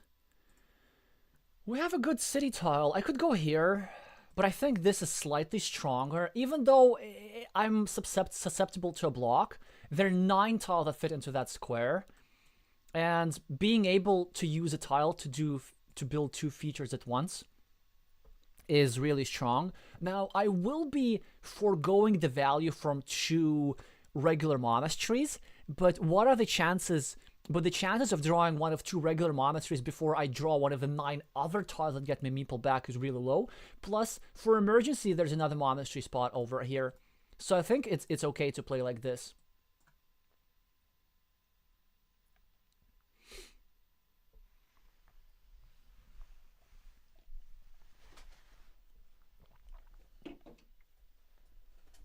Yep, so 8 points on the scoreboard for my opponent. They do finish their 6-point city. I have a no-brainer move. I have to continue over here and simply hope that my city here survives. I don't think it will survive because they would be sticking in a road into it. At least this is what I would do. But they could also consider another move. They could go over here. Trying to attack 2 cities at the same time. Now I need to make a decision. Do I save this one or this one? But I think it's fairly obvious that I need to sacrifice the point and just get this guy out. This one, nothing much we can do. We will be getting blocked and that's fine. There are some downsides to this move. Well, yeah, no, like, I mean, what's the point? I will be leaving an empty city cap just to maybe finish this city. Come on, come on, come on. It should be the move here. Yeah, so quite quickly they complete the block, as they should, but still, I'm doing quite alright. I have some city caps that I can use. I can get some meeple bags here, here, here, here. So we have no problem with spending our last meeple on this monastery. Yeah, so now Nerheim does get his tile that he needed, that he was preparing. But that's fine. I can build my monastery at the bottom and I can get myself into a nice winning mini battle. The problem with that, well, mini battle because this guy will get blocked, I will block my monastery and so on and so on. The problem with that is that now I will now go over here and try to block this meeple and there's nothing I will be able to do about it.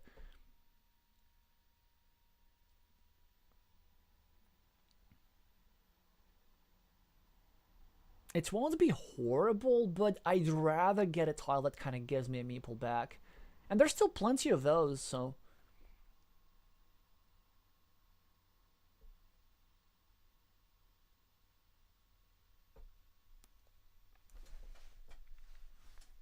That's interesting.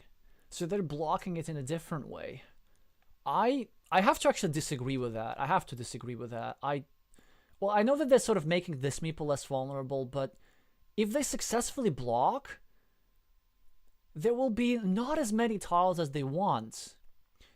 And if they were to block from this side, they would be leaving me only 50% chance, whether no matter what they put over here, they will be giving me, well, more than 50% chance. Now, I will be building up my monastery. There's no reason to defend over here because I don't want to take away tiles from myself.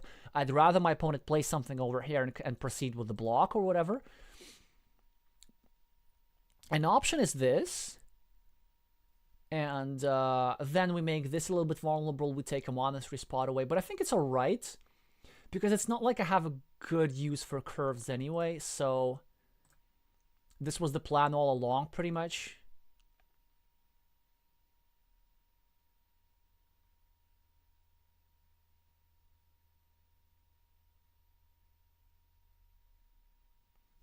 Now I might consider doing this. Just because I don't have anything better to do. And also because there are quite a few tiles that I can get. Such as all the 5 Doritos with the roads. So what's this? Yeah, that's a strong move. Okay, so this means that I can't make this move anymore. Or can I? No, I can't. I can't. I can't. Can't make this move either. Well, this move sort of pre-defends, actually. Yeah, maybe this is not that bad. Like, if they are going to block from this side, why don't we just defend straight away? Why don't we just defend straight away?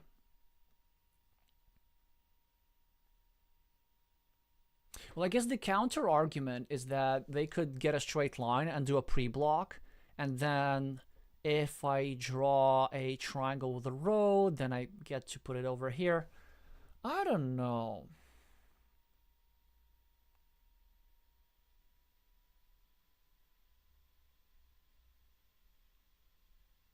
I think in this case it's correct. I think in this case it's correct. Yeah, exactly, because they will be blocking. At the very least, I will be pre-defended. They should now be completing the block, I presume. Well, the semi-block, or whatever you're going to call it.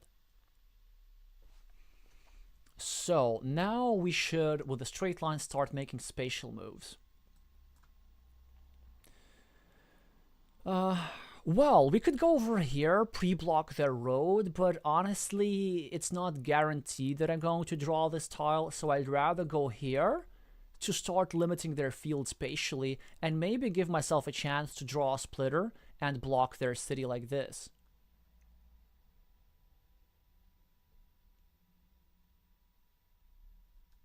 So that's a no-brainer. They are creating a blocking platform for our city, and we need to continue said city. And now I think they will try and break it.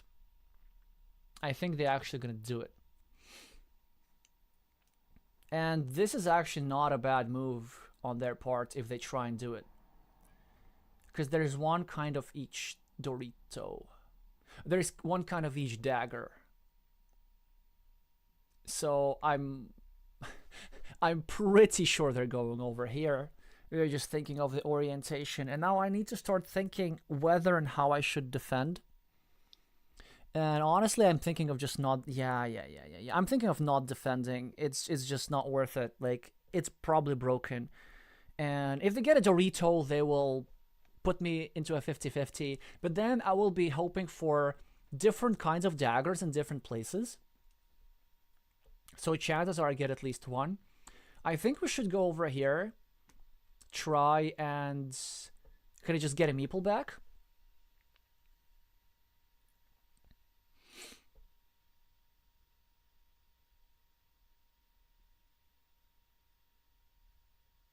It's been a while, you know, like... Yeah, it's a strong move. Just creating more platform, so I can't really defend anything. So I think I can proceed with my previous plan. I don't want to do this, because I actually want to finish that stuff. I want to get like a Dorito with a curve, and maybe then limit them to this square. So I'd rather go over here to make sure that I have a use from a splitter.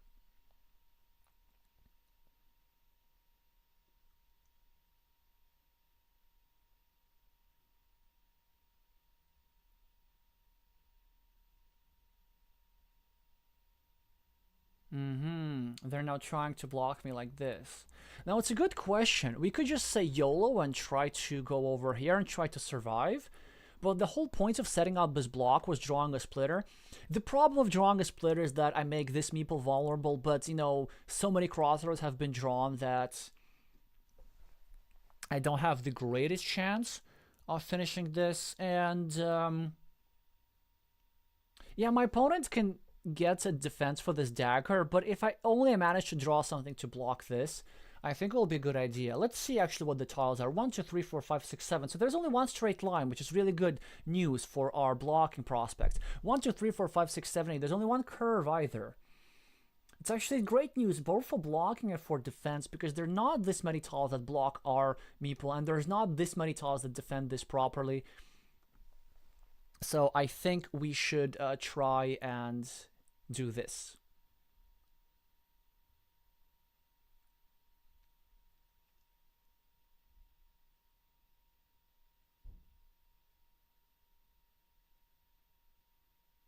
That is strong. Unfortunately, yeah, this is really strong. They're preparing to finish their city, but maybe it's not that horrible. I think I could either defend over here, and also this defense instantly limits my opponent's field actually, because they can't use a regular city tile anymore. This seems pretty strong. I think it now forces them into attacking. Or I could go here and prevent my opponent from doing something harmful here. Yeah, I need to play. I need to play. I need to play. That's it. So this is our bed. We're sleeping in it.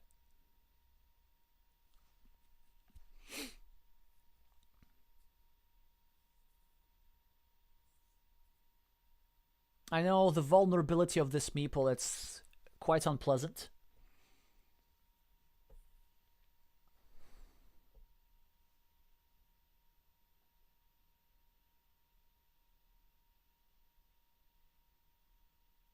And they might block me towards the 50-50. But if I were not to do that, they would make something more devastating. They would be starting a new city over here, and they would block me here towards the 50-50. And this would be the same 50-50 that I need over here. Whereas now, and also their field is kind of limited, right? So the field is 6 points, which is sort of the same number of points as over here.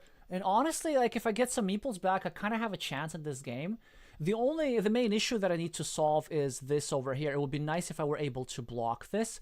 Okay, now I can go here, but that would be horrible. I can go here and defend my city and take 2 points, and honestly this is not that bad. Or I could go over here and complete the block, and the block is so devastating then I think I'm like, this tile is so devastating that I think this is my priority. The only thing is the orientation was wrong.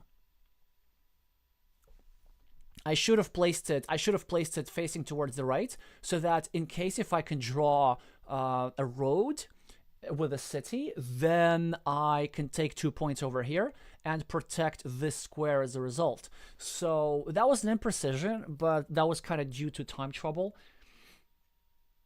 No, I'm not sure exactly if I have the luxury of doing stuff like this, because my opponent is ahead on the scoreboard. But I don't want to give my opponent a 50-50 chance of an utterly devastating move. Now I think I should continue my city.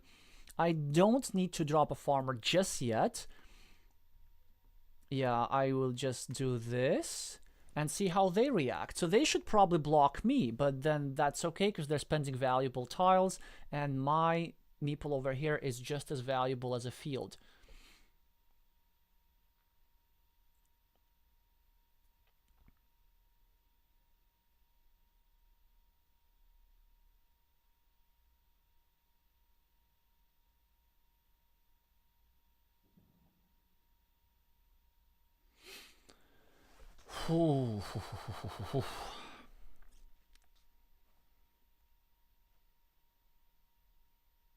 How many curves are there?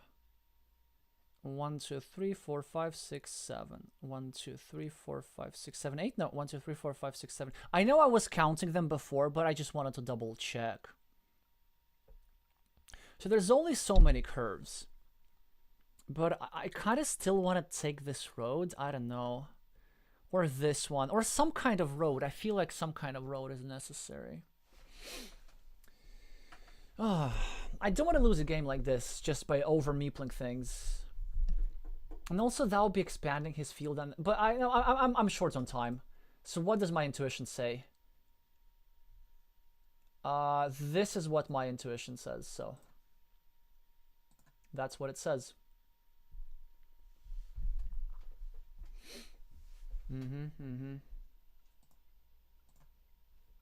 Okay. Now we're gonna try and block here.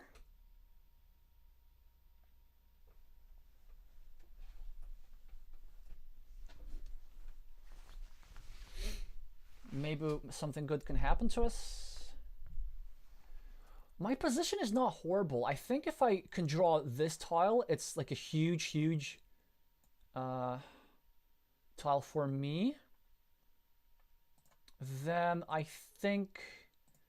So this gives me better odds if I do this. But this... No, this gives me better odds, like a 50-50. But this... Make sure that if my opponent gets the necessary tile, they don't get completed. Honestly, I'm gonna do this. I'm gonna do this. So I lose a coin flip. And this is not good.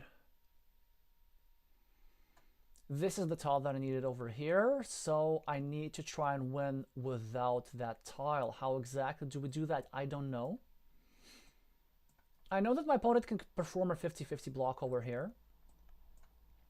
But they can also perform a block over here. So there's a variety of ways how they can do that.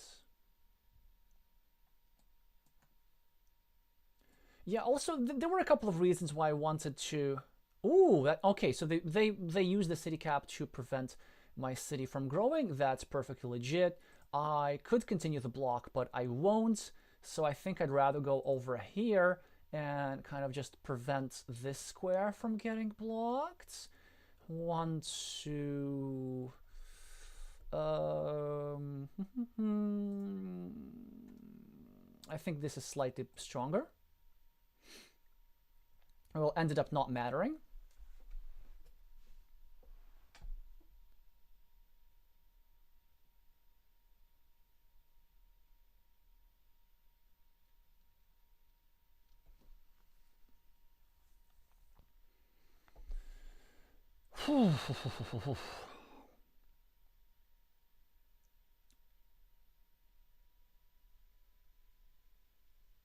Yeah, next time I should make sure that my sound is working because I've been running out of time a bit too much. It's just like my headphones are here simply to warm my ears. They're not working at the moment. Okay, what are we having? Minus 14. 6, 6. This is equal over here. Okay, so they do perform a 50-50 block. I still have a chance to get that meeple back. I think I can go here. And you will be surprised, but I am going to meeple the city cap. I can't give it to them. It's just too valuable. I know it's weird. I know it's weird, but my position is not exactly the easiest, so...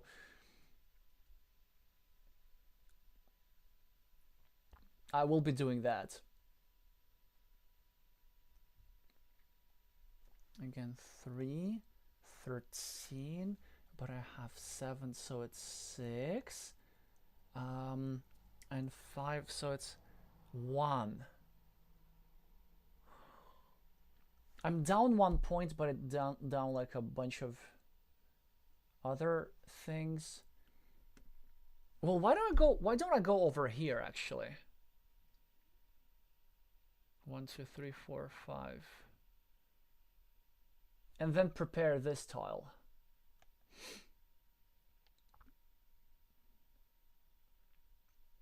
Yeah, this is just how I'm feeling. I just feel that this should work. Okay, my opponent wins the coin flip for this tile. Yes, yes, yes. I knew that they would do that. So we are now trying to draw both of these tiles that fit over here. How do we win with those? Okay, first of all, I think we need to try to do something like this. Yeah, they will now, of course, defend. Okay, now we need to get not desperate, but close to that. There are tiles that go over here. Exactly, we need to do this. We need to take every point that we can get.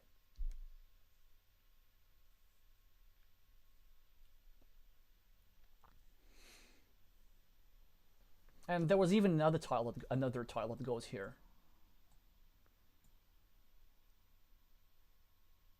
Yeah, and actually I think that with two of these I should win. I could win, not should. The situation is still pretty difficult. I have 12 points in that area. This is something that's good to remember. This is equal. And I have -9 in that area. So I have 3. So I will be, yeah, minus. So I have 3 points on the board, which means that I'm down exactly 1 point. Nerheim will now add 1 point to their potential city. And I have no good way of dealing with that. I just need to kind of wait it out. Yeah, I mean, you could say that maybe it was better to turn this tile the other way around, but there were some reasons. There were some reasons why I wanted to turn it the other way. Some of the reasons were is that they might need this tile elsewhere, for example, just to score some quick points or to finish their road meeple if I were to get this tile back.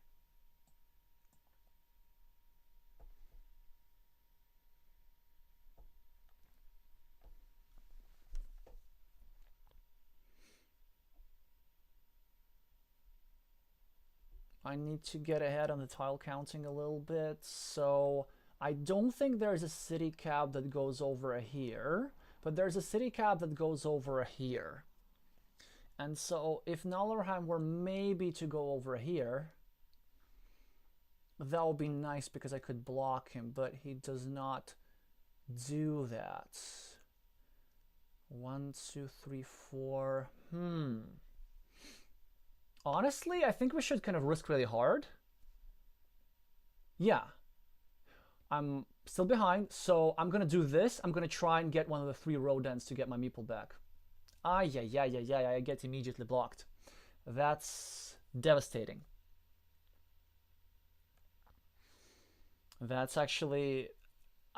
well, maybe I should have just left this meeple alone. I don't know. And that way I would be scoring points here. But I do feel that, like, very often I get... No, I think it was fine. I think this is what I just needed to do. What do I do now?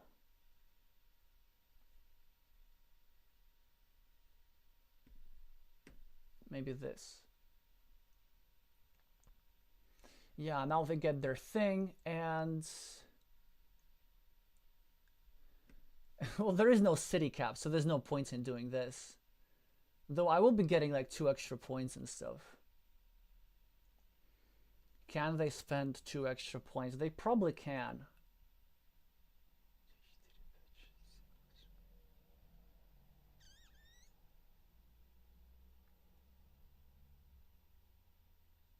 Yeah, I don't think there was a city cap, right?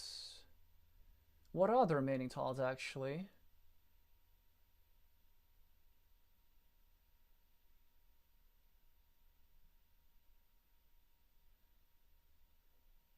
No, that was the last curve, so there's no curve. How about Doritos? 1, 2, 3, 4, 5, 6, 7. Wait, are there Doritos? There's a road Dorito.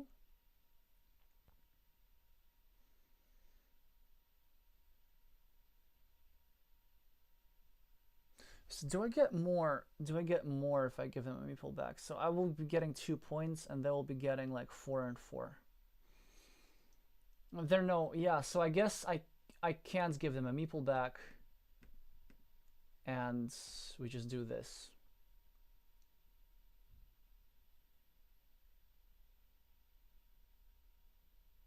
Although no, wait, I would be getting 4 extra points, right? Because I could get this thing.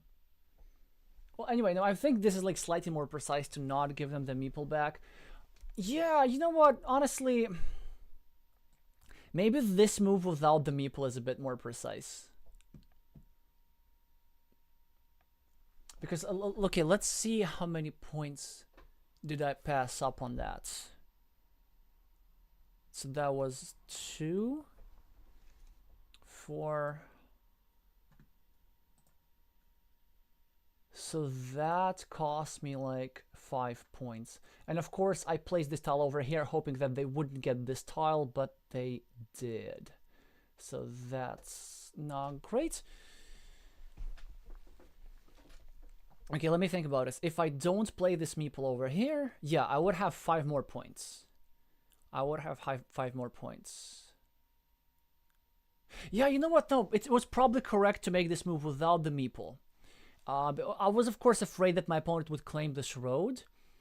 But for anything with which they claim this road, with any road tiles, they have something better. They have this, and they have this. They would be having 7 points over here. So I actually would have had 5 more points at the end of the game had I not meepled this road. On the other hand, if it is successful, if I do get my meeple back, then I have 1 more, and then I have like, well, quite a few more. Well, anyway, do let me know what you think about this endgame. I think the endgame was okay. It was kind of already a difficult situation, but yeah, my opponent played a good game like they often do, and these 3 monasteries ended up not helping me. Yeah, so it was mostly the meeple shortage that ended up doing me in, and of course they found this lovely move that goes over here. And that ended up working out for them. Alrighty. So much for that game, and we don't have further challenges, which means that we will be ending the stream significantly earlier than last time, and that's probably good that it is like that.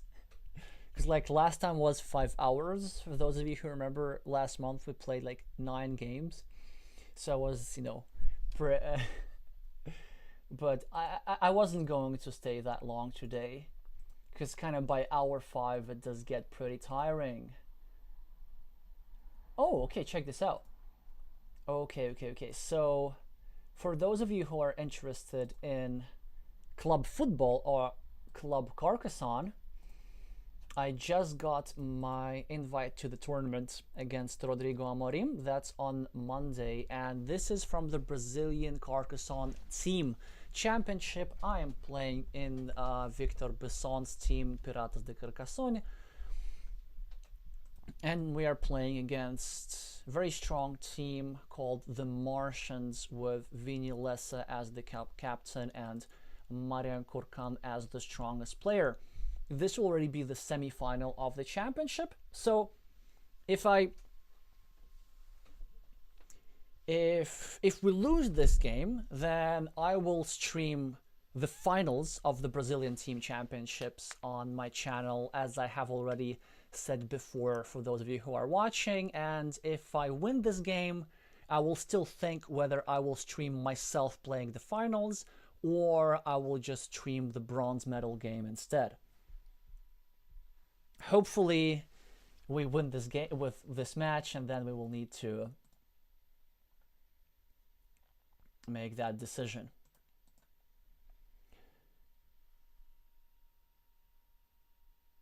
Yeah, Glover is saying I also like the road play without the meeple since 2 out of 3 road ends were needed elsewhere for green. Yes, yes, yes, exactly. I only kind of realized that a little bit later after clicking. So well, anyway, it cost me 5 points. It didn't cost me the game at the very least, but it was a marginal reduction in win probability for sure. But at least good to know that at that point the game was still live, so it wasn't over before that block.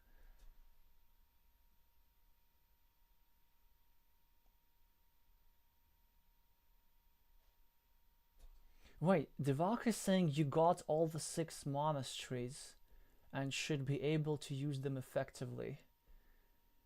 Uh, did I get all 6 monasteries? Well, yeah, I got one like at the very, very end. Wait. Well, I mean, I did have like 24 monastery points, so it's not. No, 25. So it's not like it was. I wouldn't say that I didn't use them inefficiently. Also, my opponent got one monastery at the very start, and they actually completed it, so I didn't get all of them. And then there was this one move with the monastery that I used it for as a blocking tile, sacrificing some points. But that block would have been.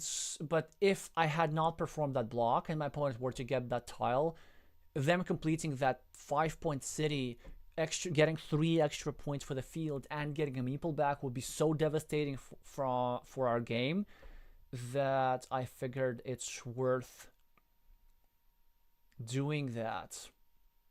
Yeah. But it's tough. There was also like a variety of other reasons. So at that point, my dagger on the left, if you remember, I had like this little city piece that was blocked next to my monastery, and there was still one dagger like this remaining. And then for the city at my opponent's that my opponent had at the top, that little thing that could have become a potential 8 point city, it needed the other kind of dagger. And so if I don't block there, I'm basically hoping to get both daggers, which is too big of an ask.